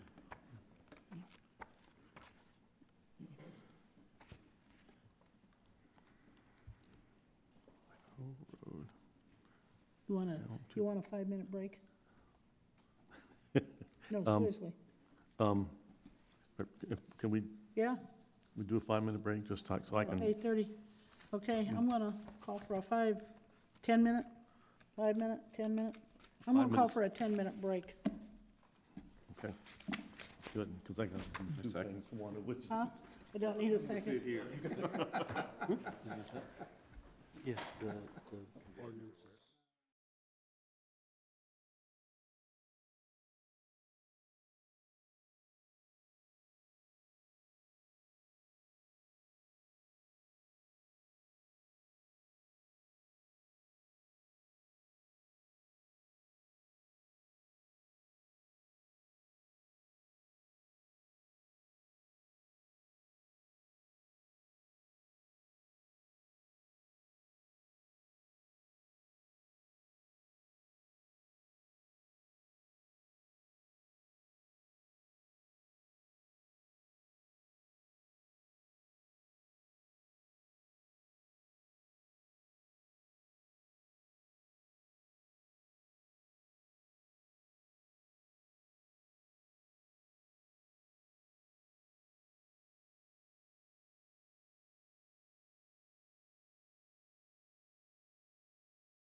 If you're going to make a motion. Uh-huh, I am. And am I adding it to the end of the?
And we'll return to a motion, the making of a motion.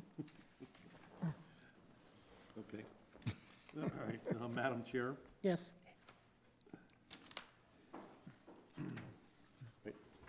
Madam Chair, I move that the Planning and Zoning Commission recommend to the Apache Junction City Council the approval of planned development for a rezoning case PZ-2-18, a request by Americo Real Estate Company, represented by David Pollock, to rezone approximately 50 acres of the 78-acre property located at the southeast corner of US 60 and South Idaho Road from general commercial district by plan development, and we're P-1 PD, to light industrial/business park by plan development, or B-5 PD. And that the development plan for the remaining portion of the 78-acre property be amended for a smaller retail and commercial shopping center in basic compliance with the conceptual development plan submitted with case PZ-2-18, subject to the recommended conditions of approval enumerated in draft City Council Ordinance number 1463. And so, in conjunction with that motion, the conditions stated in Ordinance 1463, which is from the draft City Council Ordinance, we are recommending approval of all of conditions 1 through 15, and then we want to amend condition number 16, which is the permitted uses in P-5/PD. B5. B5/PD. And we want to amend several of the permitted or not permitted uses.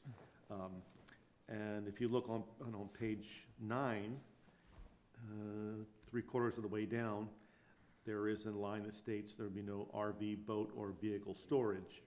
We want to amend that to read no RV, boat, or vehicle storage with the exception of the U-Haul site. And then I want to add another entry into those exceptions. No storage of junk or dilapidated vehicles, including boats, RVs, and motor vehicles. And then, again, we're approving conditions 17 and 18, and then I want to add condition 19, which is states code compliance staff shall be given the right of access to inspect the RV lot for compliance. And Do you want to state compliance with? Would it help? Does it matter? I don't know. Would it matter to say it's in compliance with, Actually, point of order, who's making the motion here? Peter? Okay. You could just say with city ordinances. Okay. Compliance with city ordinance. Okay. Is that your complete motion? That is it, ma'am. We have a motion. Do we have a second? Second. We have a motion and a second. Roll call vote? Chairwoman Nusser, Yes. Commissioner Uli, Yes. Commissioner Hanshi, Yes. Vice Chair Heck, Yes. Commissioner Howard. Yes. So moved, Madam Chair. This goes to the City Council next Tuesday night. Okay. Thank you.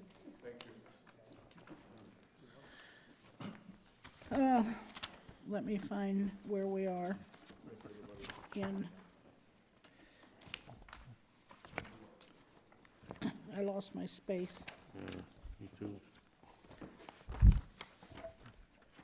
Okay, presentation, discussion, public hearing and consideration of rezoning case PZ-4-18 by Jennifer Layton Noel and Kelly Layton Beeson, represented by Randy Carter of Sketch Architecture Company, proposing a rezone a 7.5 gross acre property at the southeast corner of South Vista Road and 12th Avenue.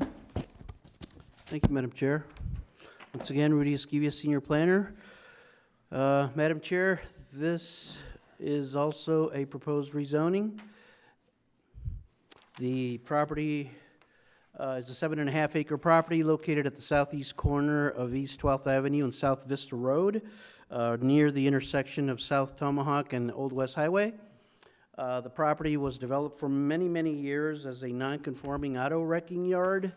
I think basically it predated the city. It was non-conforming because it was always zoned residential, low-density residential. As a matter of fact, GR, now called RSGR.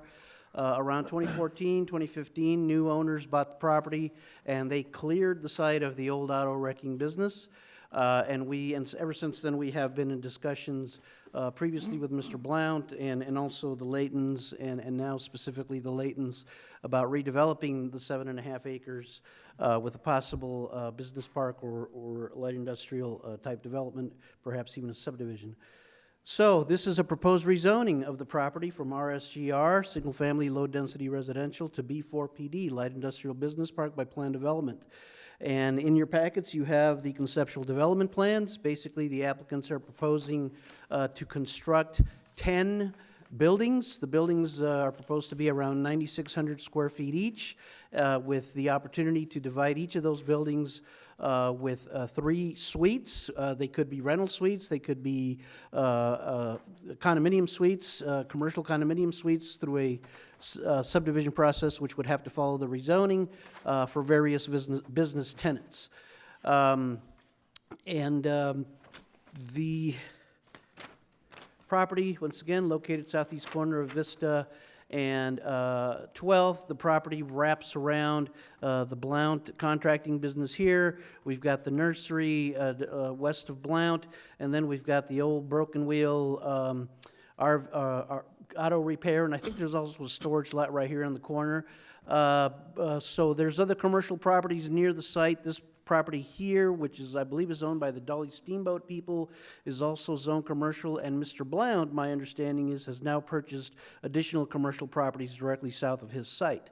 However, to the north, to the northeast, to the east is mostly large lot, single-family residential, a lot of GR lots in here. I don't know if there's a lot of horses, but GR is typically known as horse property. This is a conceptual rendering of what the site might look like. This is probably what you're going to see from 12th Avenue. We're not requesting a sidewalk. Basically, you've heard us talk a lot about the Y standard in previous years.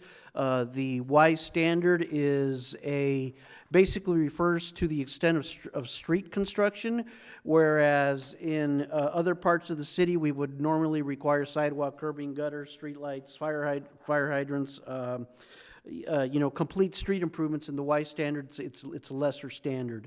There may not be street lights. There probably will not be sidewalk. It would be pavement. It would have a Maricopa edge. There would be street side landscaping, but not necessarily full-blown street improvements. It's a more rural type of standard. This is the proposed site plan. Once again, 10 buildings are arranged roughly in this fashion. On the north side, we've got 12th. On the west side, we've got Vista. Mr. Blount's property is located right here. And then east of the Wiki-Up alignment, we have single-family residences. The previous iteration of the plan had an access point here on Wiki-Up. This access point has now been closed off, so there will be minimal improvements on Wiki-Up, if any. I think mostly landscaping and buffer walls. The improvements, really the main improvements, are going to occur on 12th, because I believe Vista is already paved. Mr. Blount put in the paving on Vista. So this is the conceptual site plan. Once again, 2 access points off of Vista, internal circulation. They have talked about underground retention. And then there would be landscaping on the 3 perimeters along Vista, along 12th, along Wiki-Up. And we forgot to mention that many of these commercial occupancies will also have a storage yard component. Okay, so this is one building possibly divided into 3 streets, and for example, these 3 suites would have their own yards, these 3 would have their own yards, and so on. The only ones that will not have their own yards is this building here and this building here. And for some very odd reason, my computer reorganized the elevations that Mr. Carter sent me, but in your packets you have the complete elevation drawings. The architect started out with 2 models for the buildings, and after we discussed some architectural issues with them and the fact that we didn't really want to see yards backing up into streets or bay doors visible from streets, they came back and they are now proposing 5 different elevation models. I'm not showing you all of the models here in my PowerPoint. Basically, I picked 2 because Building B and Building E are the 2 buildings you're going to see most prominently from Vista and from 12th. And in particular, a side elevation facing a street is not going to have the bay windows. It's going to have glass. It's going to have brickwork. It's going to have some architectural detailing. So buildings B and buildings E were the buildings, the elevation concepts that best present themselves to the street. And if you look at their site plan, there's kind of a logic to it. You know, once again, nice looking sides of building, nice looking fronts of building. As far as what you're going to see from the street, what you're going to see behind walls, well, what's behind a wall? What's behind an 8-foot wall? There will probably be the bay doors and those types of features. Property is designated for a community commercial use. It is less than 10 acres. A little while ago, we talked about what constitutes a major amendment and minor amendment. This site is less than 10 acres. It is in a commercial opportunity area. This does not require a general plan amendment. Once again, there is a mix of commercial and residential uses adjacent to the property. Proposed light intensity business park is a vast improvement, we believe, over the wrecking yard that was previously there. As a matter of fact, there were 2 wrecking yards, because there used to be a wrecking yard on Mr. Blount's property, too.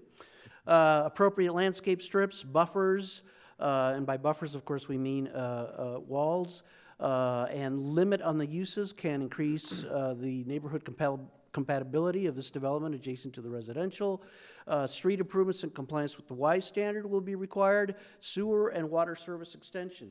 That was a very good discussion we had with the applicants. Originally, they were thinking, well, maybe we can do this on septic tanks. But 30 commercial suites on septic tanks just isn't going to work. We talked to Mr. Darren over at the sewer district, and this site, as a matter of fact, the entire city, or most of the city, is in the sewer district 208 planned service area.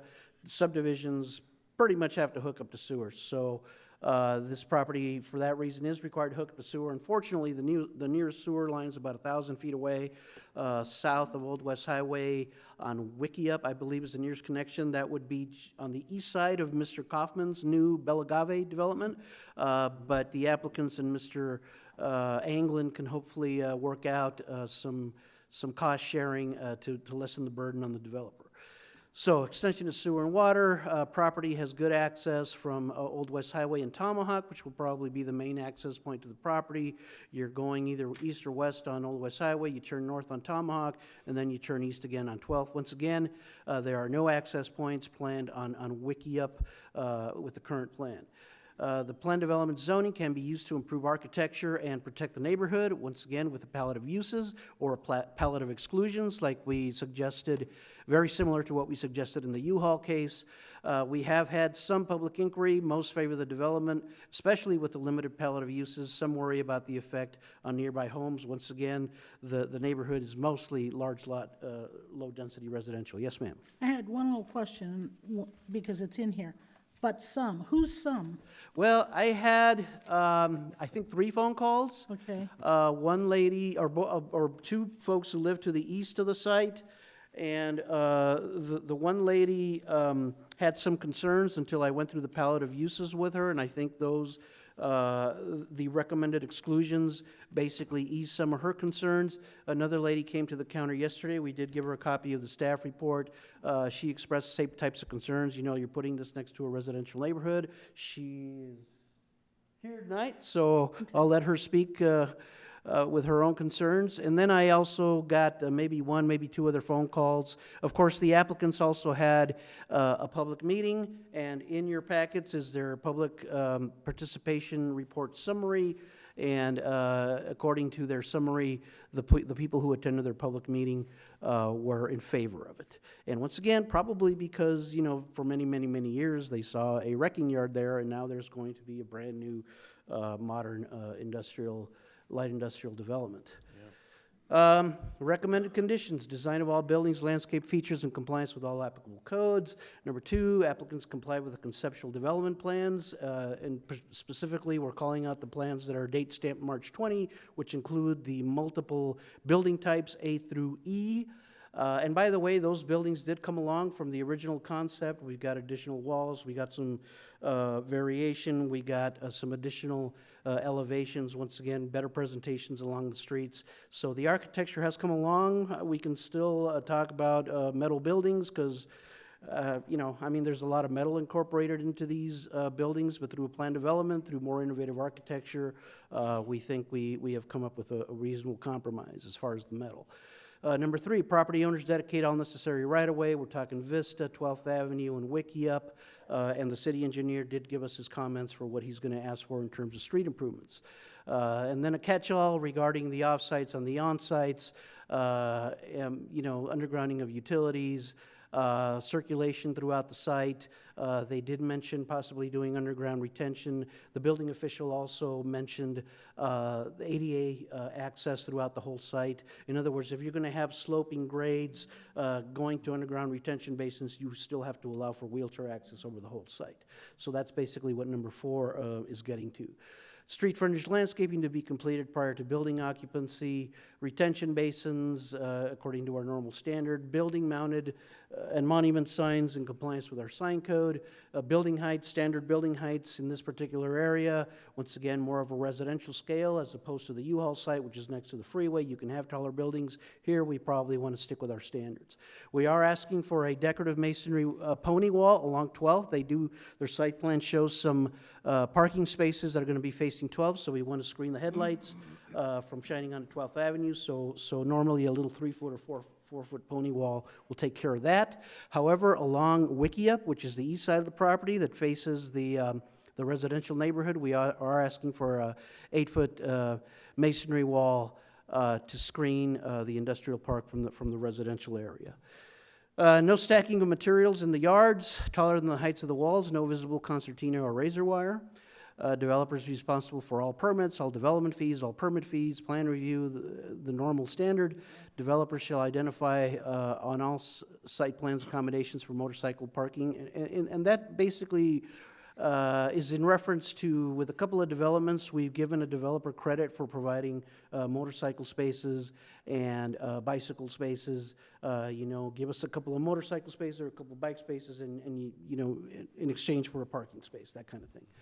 The permitted uses in the B4PD as allowed by the zoning ordinance, except for the items in the exclusions list. And once again, the exclusions list is very similar to the exclusions list that we used for the U-Haul site there. It's not exactly the same, but you know, we want to weed out the medical marijuana and the cemeteries and the animal slaughtering and the you know, the oil and gas extraction, RV storage lots, storage yards without a building present on the property, those kinds of things. So a very similar list that we use for U-Haul, and if you want to talk about it more in detail, I'm happy to do that.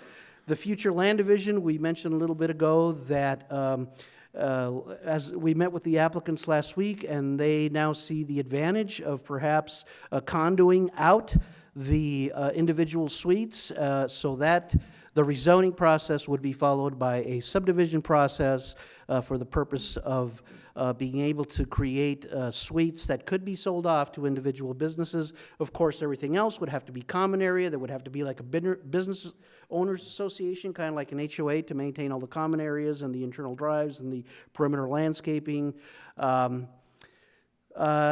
Request for deviation to come back to you or through the appropriate process, whether it be a plan development amendment, a landscape code appeal, conditional use permit process.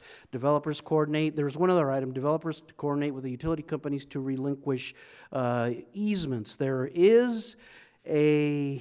are actually a couple of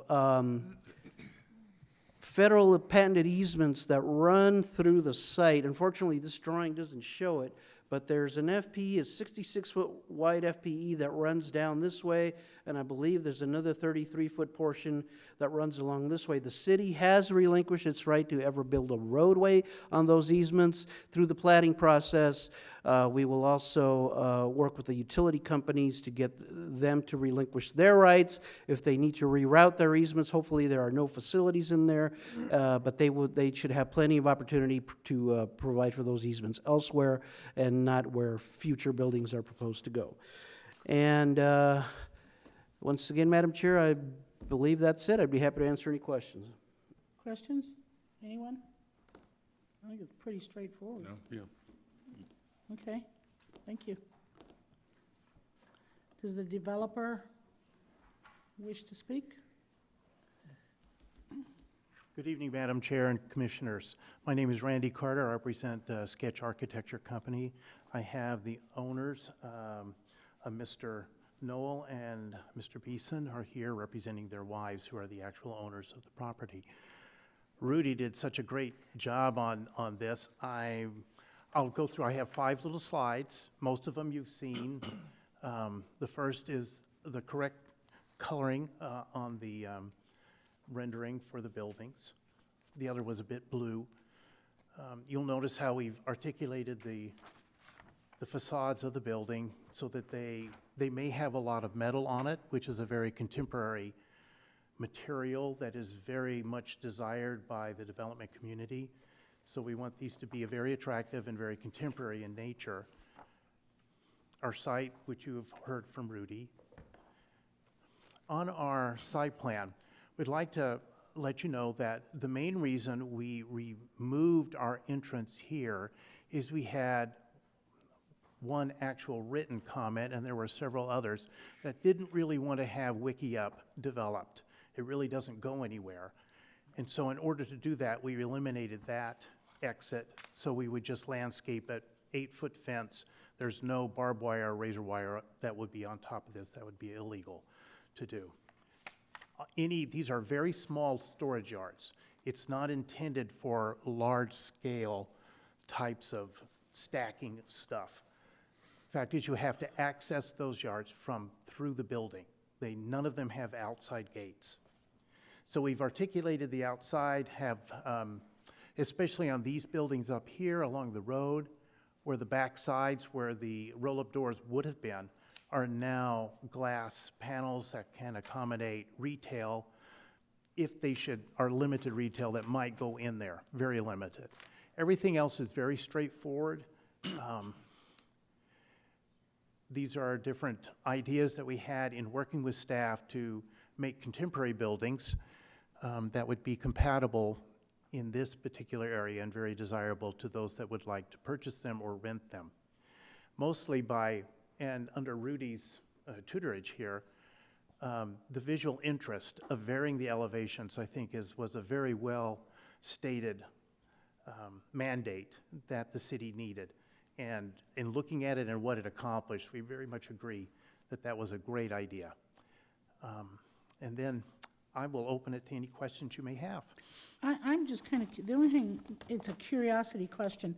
Since this is back off of Old West Highway, and it's going to be back behind, sort of, from the plant nursery and some of the other things that are there, the vision of the ladies that own this property, building these buildings, who do they want to attract there? What are they going to do to? Let's say a contractor, a small Okay. contractor. Apache Junction is in a boulevard of development. With some of the moratoriums that's happened down in the Southeast Valley, Apache Junction is in the crosshairs now of development. So this is kind of along the way that a small contractor, subcontractors could come in, have an office, a little bit of yard in the back to store a few little things. Or it could be also any kind of a, let's say, a software place that has just a few things that they are moving in and out. This is not intended as a major distribution hub in any way, shape, or form. It's very low-key, almost mom and pop in nature, of different little companies that would come in. They need 3,000 square feet, and part of that might be a little assembly area in the back to put something together. The front would be obviously office use of some kind. It's those kinds of uses that the owners are really wanting to attract to this facility. Okay. I was just kind of curious, what their vision was for who they were going to target, because they're not going to just build it and let it sit there. No. They want to fill it up with people, so who were they going to go after, their market? Sure, and there's been quite a bit of interest for this. Okay. They could have just as easily developed 3 lots on here with a large piece on there. That's not as practical as doing a more distributive system. And with the platting, which I'm thinking that the owners are probably going to want to do, which is the smartest thing, then they can sell these off, and it could be a very viable type of facility. Questions? Shirley? Do they have an aggressive real estate agent who's out marketing this proposal? in I terms of would have to financing? turn that over to the husbands to find out on that one. I don't know. I think it's dependent upon what your vote is in city council next week, if this goes forward. And then things will be set in motion. Willie? Peter? Yeah, I have a question. I'm kind of looking at the plans, and you're showing like a almost 11.5-foot door, roll-up doors. Why do they need to be so big if this is just for small type storage? And you're gonna have an 8-foot wall, why can't we limit it to like an 8-foot door? Because you're not gonna be backing trucks or anything up to this. There So are- what would be the reason to have that big of a door? More flexibility than anything. There are some, what do I call them, panel delivery trucks that really necessitate a 9-foot to 10-foot height But you in can't there. get a truck to that door anyway. Yeah. Yes, we can get a truck to that door. How? Let me get over to the, Because you said there were gonna be no gate accesses to the back of those buildings. right. What they do is, for instance, right here on this building, this area right here with the two planters on either side has a roll-up door between it. You go through the building to another one on the outside. That's how it's accessed. So our doors need to be a little higher than you would do for a residential 8-foot or a 9-foot door to handle the few trucks and give a flexibility so for deliveries. And if they have some stock that they want to bring in to the back of the thing for some minor assembly, then they have the ability to bring that truck in there. Okay, so that's what these gray spots on the front of the Yes, building that are. is correct. I thought it was just a facade.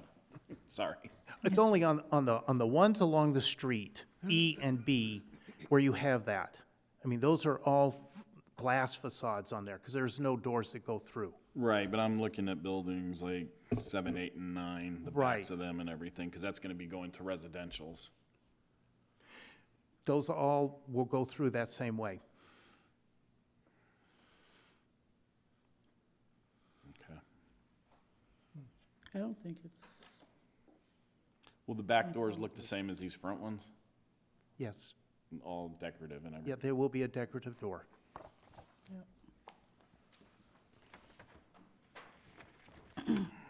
you don't even, or hardly even notice those doors, actually. Well, no, that's why I was concerned about the backs, so. Yeah. Because I thought them were facades, Yeah. so. Well, the whole purpose was that we didn't want major stocking of stuff in the back. It can't go over the height of the wall. That's going to be part of the CCNRs that go with this. It's also a zoning violation for that to happen also. So it'll be policed to make sure that everything is Well, that's the other thing, appropriate. if your wall's only 8 foot tall, you can't store anything higher than 8 foot. You really need to go 11.5. It's what the marketing gurus have said is the most practical for this kind of facility. Actually, I think it's very nice looking. And it's going to be a great improvement to the area. Thank you, Madam So, Chair. Any other questions? None? Tremendous improvement. Huh? Tremendous improvement to the area. Tremendous, since there is no improvement. Right. Thank you. Thank you. Would the, I suppose, the husbands, would they, do they have anything to add? Come on up and greet me. Huh? Unless you have questions, I'd be happy to answer them. Been a long night already. Shirley has a question, so. Yeah, as far as, Can you give us your name, please? I'm sorry, I'm Jacob Beeson is my last name. Okay. With respect to your question on marketing, Go ahead. okay, with respect to your question on marketing, we've not engaged anybody officially yet. We felt like it was premature until we actually had a product that we could take to the market. We shopped a lot around here and looked at industrial space. There's not enough industrial space out here. There just isn't. It's Yeah. very expensive for what's out there. And there just isn't enough out here in our experience. Jason and I were actually looking for a business, a place to put one of our businesses. And we could not find a space that was cost effective for us. And the properties that had rented were I think they were expensive. And so we think that there's a shortage of this type of space out here. Mr. Carter's been great with us. I think he's designed something very nice. We've kind of let him design it all. We gave him some basic parameters and said, hey, build us something nice. And that's where we were headed with it. Well, it definitely is nice. I hope we can afford to build it. Yep. We hope so too. Thank you. Thank you. Anyone else have any questions for the gentleman? No. Okay. Does anyone in the public wish to make any comments? Come on down and give us your name and address, please. No, you have to come up here.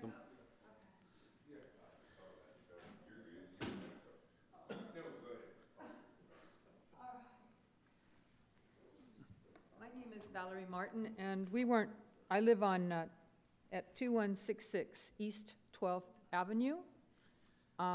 We were not notified of earlier meetings.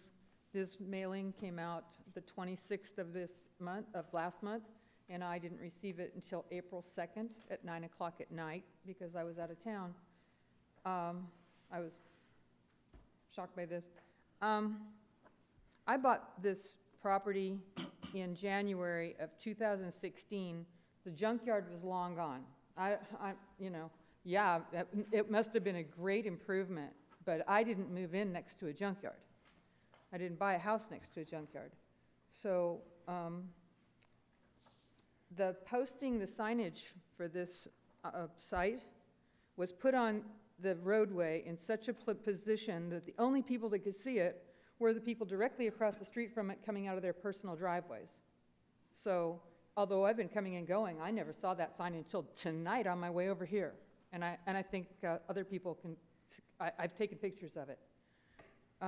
So this was a total shock to me.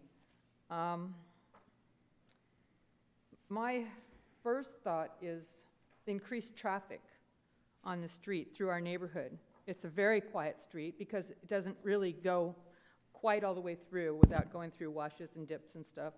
So people use other roadways. They would be using this roadway. They'd probably come up from Cortez, from maybe even Goldfield or Star, I don't know. They'd be coming from the east to go west to it. If they're GPSing, I don't know that it would tell them to stay on the trail, Old West Highway, to get to this. That would of course be the easiest way to get to Tomahawk. It's closest to Tomahawk. That doesn't mean they're not going to be driving through our neighborhood. Extra traffic we've never had. I'm very concerned about the lights, the security lights they're going to have. We already have light blight in that area, but only at Tomahawk and only at Cortez. Private properties with one light on each end completely wipes out the night sky. This would be absurd. There would be nothing but white. That security lights. Noise during the day. On the exclusionary list, it looks like almost every possible thing you can imagine is on the exclusionary list. What usage is left? What usage is left for that property? Is that project going to damage or devalue our property values? Or is it going to affect my zoning directly or indirectly? What about my taxes on this neighborhood? Are my taxes going to skyrocket because I have this thing on our neighborhood? I'm not really interested in paying more taxes for a big business there. Condoing out suites. What does that mean, condoing out suites? When you hear the word condo, don't you think condominium? If this doesn't work out with anything else, there's so few things left. I can't imagine what's left on the list. The exclusionary list goes an entire page of 12-point font for 11 inches of what's excluded. What's left? What are we going to have over there? What's left? Is it going to be something that's operating at night? They're going to be coming and going? I was not happy about seeing this sign today on my way over here. I'm sure it's required by law notice signage that this is being prepared. I was coming tonight because I knew about it. I found out about it with this, and I picked this up yesterday, and I examined it yesterday, and I'm here tonight. But is this going to harm, devalue, damage our neighborhood property values as horse properties? Is it going to increase our taxes? I have a lot of questions about this, and I got this the night of April 2nd, and I have no way of getting these, you know, I have a lot of questions about this. So I think, it's surrounding uses, low-density single-family homes, low-density single-family homes to the north, to the east, where I'm to the northeast, low-density single-family homes. To the west, developed commercial properties, Zone B1. It's not Zone B4 currently. I mean, I guess that's what's up for grabs right here, is getting it zoned B4. But I didn't buy this place with a wrecking yard there. It was gone sometime between 2014 and 2015. It's been gone 2 years before I bought my house. So we could talk about what a great asset this place is, but there was no wrecking yard there when I bought it. And now they've also purchased commercially zoned properties to the south of their site, apparently sold off their interest in the 7.5 acres. Maybe that's to get under the 10-acre requirements. I don't know. The adoption of, are we going to lose our horse property zoning status? 10 buildings with 3 suites in each? That's 33 businesses. What kind of businesses? 33. What's left after this exclusionary list? That's my question. So. Just to let you know, we can't answer your questions. Oh, you cannot? But okay, well, that's part of the record, correct? What you may want to do is, after the meeting, you might want to talk to Rudy. He can give you answers. I spoke to Rudy about it a little bit yesterday, but I didn't have time to read this. So, on looking it over, light industrial business park by plan development for the purpose of developing the property with approximately 10 buildings with rental suites and accompanying yards for various business tenants. Well, 10 buildings with 3 suites each, that's 30 offices. There's a lot of vacant buildings on Apache Trail, so I don't know where that business is going to come from. Thank you. Does anyone else wish to speak? Come on down and give us your name and address, please. My name is James Bowler. Own the property 1950 East 12th Ave, my girlfriend and I, directly north of this. I'm actually okay with the project. I just have a couple requests. And I've already spoken with these gentlemen about lighting detail. Want to make sure that, we're not being completely flooded with lights, and we didn't buy out here to, kind of out in the middle of nowhere, and kind of want to be that way. We've got a horse, a couple goats, it's a nice property. I am worried about making sure all the places get rented. I'm a general contractor. I'm currently rebuilding Leisure Plaza behind Lucky Bob's, the fire damage. I don't know if you guys are familiar with that. Yeah. So I've had to run homeless off out of there quite a bit. We had to board everything up, put fences around.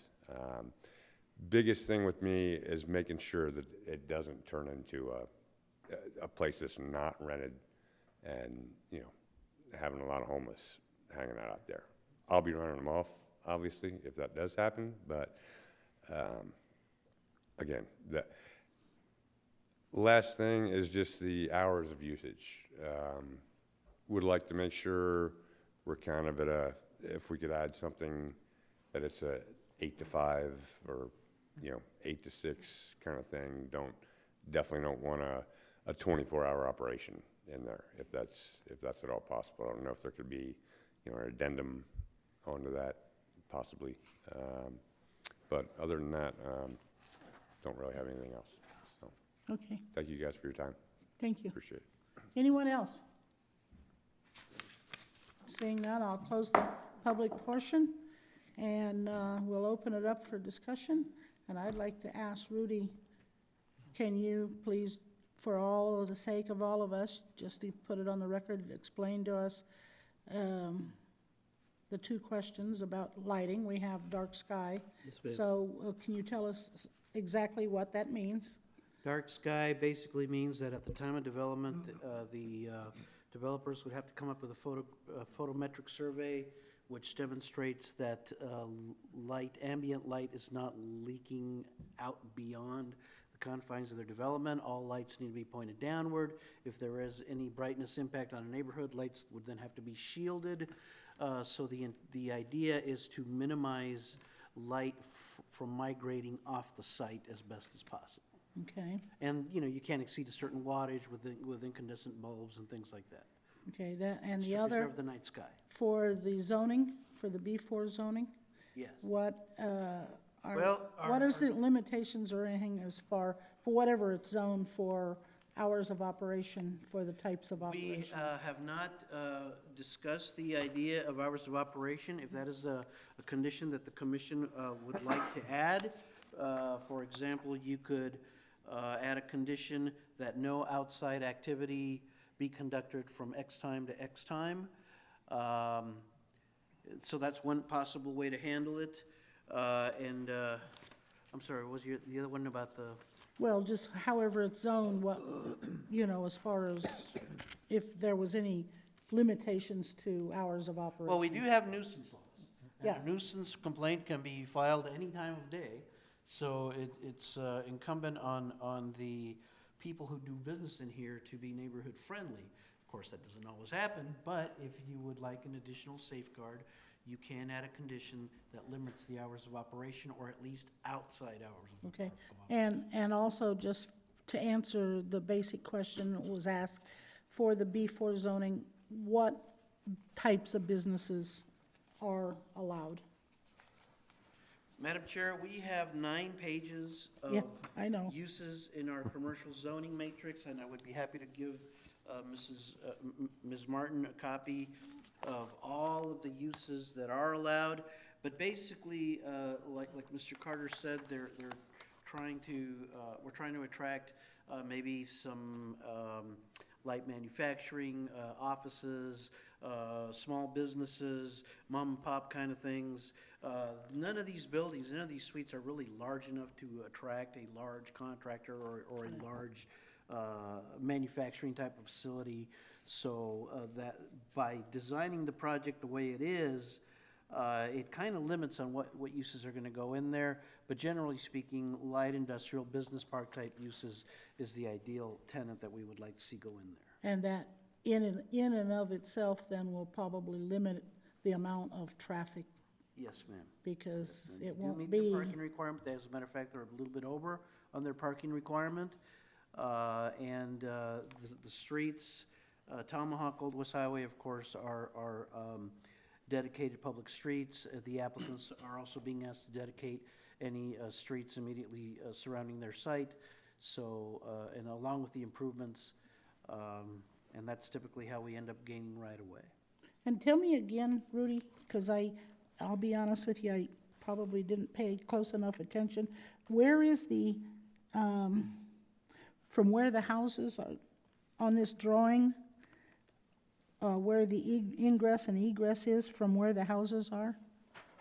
The ingress, egress to the site is on 12th. So this drawing here is an old drawing that shows the old junkyard. But basically, they have 2 access points off of 12th Avenue. Once again, there is not an access point proposed for Wickiup, and there is not an access point proposed on Vista. So the cars won't be going up and down Wiki up and Vista to It's get very to the, unlikely, Madam Chair, not until, maybe in the future when those properties develop. right. But under this current proposal, no. So show me here where they'll be coming in probably off of Old West Highway and, Well, Right the there. closest access point is Old West Highway in Tomahawk. right, North on Tomahawk, east on 12th. okay. Anyone else, questions? No one? Okay, hearing none, I'll call for a motion. Okay, Madam Chair, Yes. I move that the Planning and Zoning Commission recommend to the Apache Junction City Council the approval of Plan Development Rezoning Case PZ-4-18, a request by Jennifer Layton Knoll and Kelly Layton Beeson, represented by Randy Carter of Sketch Architecture Company, to rezone their 7.5 gross acre property located at the southeast corner of South Vista Road and East 12th Avenue from RS-GR, that's General Rural Low Density, Detached Single-Family Residence, to B-4/PD Light Industrial/Business Park by Plan Development, subject to the following conditions of approval. And I am submitting for approval of all of the conditions listed in the staff report dated April 9th, numbers 1 through 16, and then I'm adding one condition to that, number 17, to read, applicant will limit the exterior hours of operation such that there will be no external activity between 7 p.m. and 7 a.m. And that is my full 7 recommended PM motion. to 7 AM. Okay. We have a motion, do we have a second? I second. Okay, we have a motion and a second, roll call vote? Chairwoman Nesser.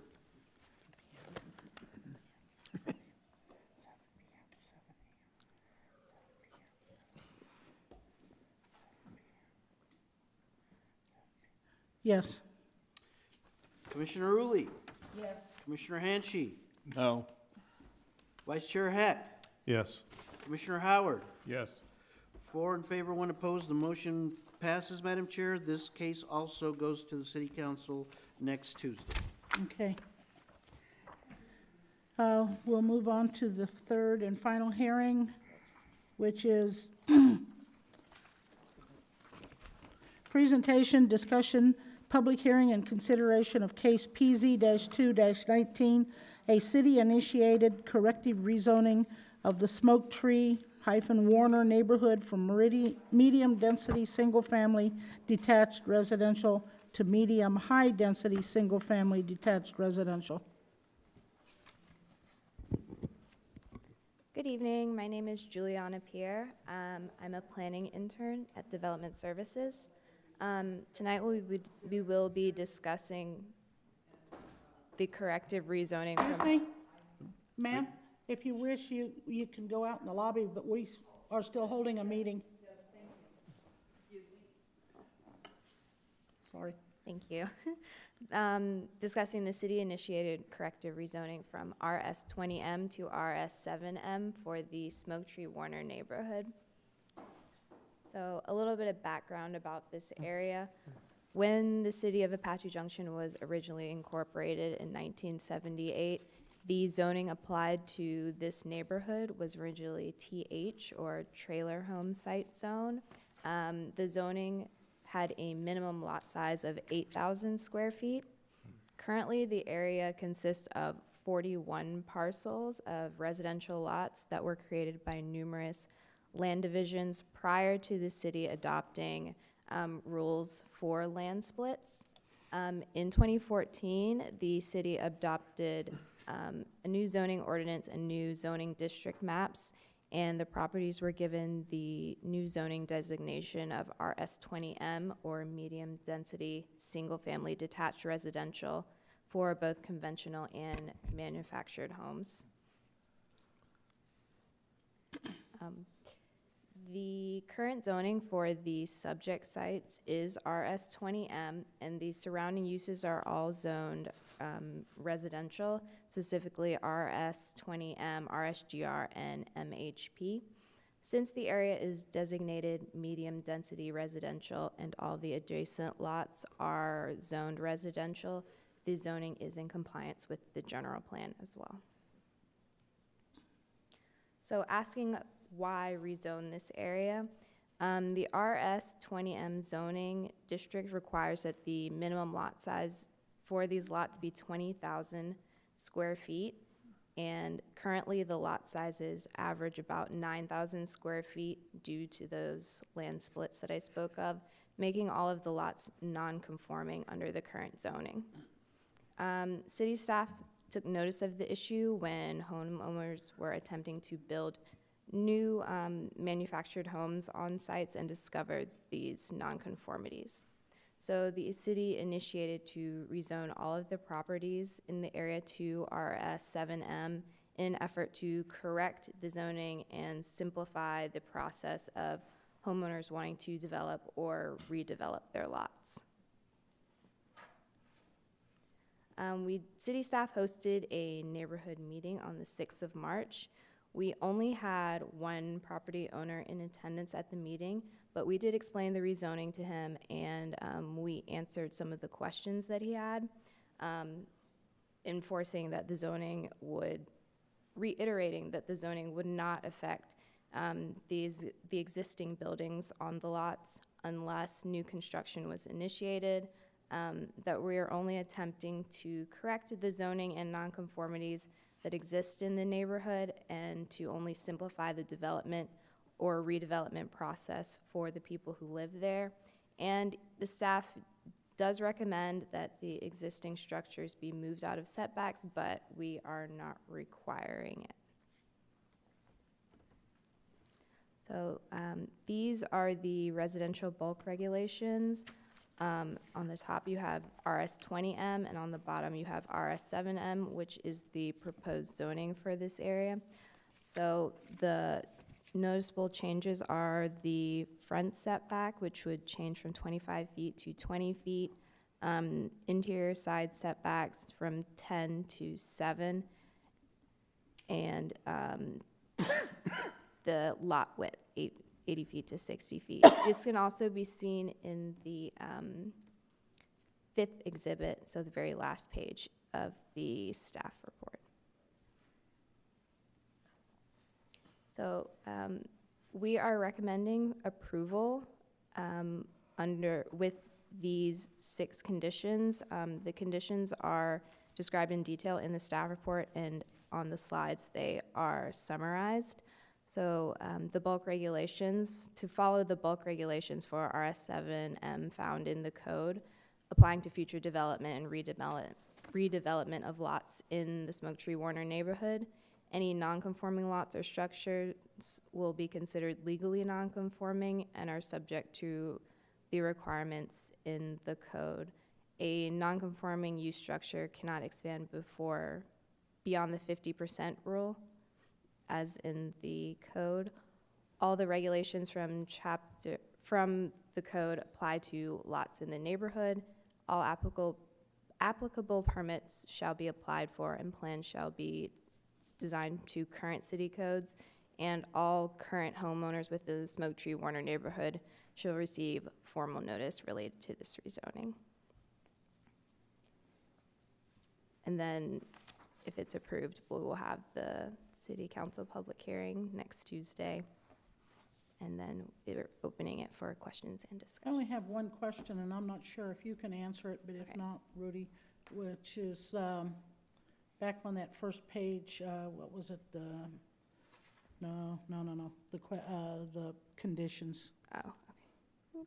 Right, okay. No, maybe it was farther back. What did it say? You're not going to require them. I remember when we discussed this before, back a couple months ago. You're not going to require them to move anything that's non-conforming. But was there any of these properties, and I think we kind of talked about it, where they were actually on somebody else's lot? Weren't they? Isn't there one where they actually are over their lot line onto somebody else's property? Is there going to be anything requiring them to make any corrections to anything like that? Not unless a change is proposed, Madam Chair. We're not gonna, I don't think this neighborhood necessarily has that problem. Probably Okay. the biggest nonconformity, of course, is the storage yard right in the middle. Yeah. But there might be some structures that are built right up to a property line, but Juliana, please correct me if I'm wrong. I don't think we necessarily noticed anything that was built Okay. over Yeah, a we property. didn't. It seemed to me, I was just thinking that there had been one or two that, In one of our previous rezonings, we did have that. oh, an okay, issue. maybe I'm mixing. Over on Ocotillo and Main Okay. Street, we had those types of issues. Okay. Yeah. Anybody else? Any? So it's my understanding that these are gonna be grandfathered in? Yes. Well, they're already Yeah. grandfathered technically, in. they're- But what until this, change occurs. what this is gonna do basically is correct Over an time. issue, and it's actually gonna be better rezoning for the residents than what it is now. Yes, ma'am. Because as it is now, they can't develop or do anything with their lots, that the new zoning will allow them to do some improvements. They're subject to more stringent setbacks, and there's one unit in there that's angled in there, because that's the only way they could get it in and meet the setbacks. Yeah. That unit there is the one that brought this to our attention. Is that third one up on the left? Yes, ma'am. Yeah, Yeah, okay. Well, a couple of them, a yeah. couple of them are actually. That single wide that's in there, Is code compliance ever gonna do anything about the junkyard?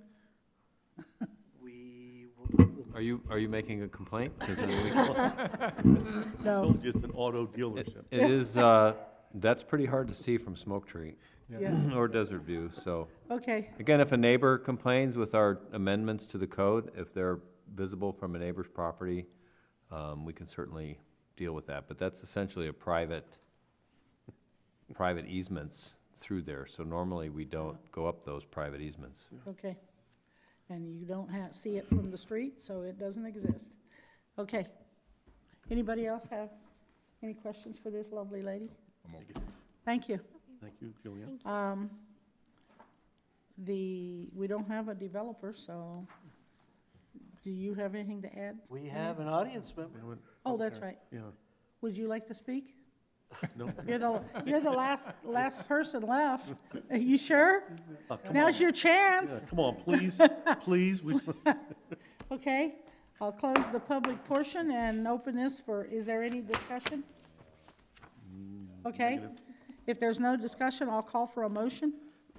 Madam Chair? Yes, I move that the Planning and Zoning Commission recommend to the City Council the approval of rezoning case PZ-2-19, a city-initiated corrective rezoning request for the Smoke Tree Warner neighborhood bounded by North Warner Drive, West Smoke Street, North Desert View Drive, and West Foothill Street, from RS-20M, that's medium-density, single-family, detached residential, conventional, and manufactured housing permitted, to RS-7M, that's medium/high-density, single-family detached residential, conventional, and manufactured housing permitted, subject to the following conditions of approval. And I also submit for approval the 6 conditions as stated in the staff report dated April 9th. And that's the extent of my. okay, we have a motion. Do we have a second? Second. Have a motion and a second. Roll call vote, please, Rudy? Commissioner Howard, Yes. Chairwoman Nesser, Yes. Commissioner Uli, Yes. Commissioner Hanchey, Yes. Vice Chair Heck. Yes. So moved, Madam Chair. This goes to City Council next week. Okay, we'll move on to presentation and discussion on code of conduct by the city attorney. And I have been asked by the city attorney to continue this because we have 2 members who are not here tonight, and it's late. So we will just continue this to a future, Okay. Do we need to Meeting. do we need to We do make not- a motion on that? oh, no, because it's not nothing voting, Nothing it's vote. just a presentation. So we don't need a motion, we don't need a vote, we don't need anything. We don't even need a date certain, he said. All right. So that's it, and we will move on to motion for selection of meeting dates, times, location, and purpose. Madam Chair? Yes, I move that the Planning and Zoning Commission hold a Planning and Zoning Commission regular meeting on April 23rd, 2019, at 7 p.m. in the City Council chambers located at 300 East Superstition Boulevard. we have a motion, do we have a second? Second. I second. We have a motion and a second, roll call vote? Commissioner Hanchey, Yes. Vice Chair Heck, Yes. Commissioner Howard, Yes. Chairwoman Nesser. Yes, Commissioner Rulli? Yes. So moved, Madam Chair. Okay, unless I hear any objections, I am going to adjourn this meeting at 9:45 PM.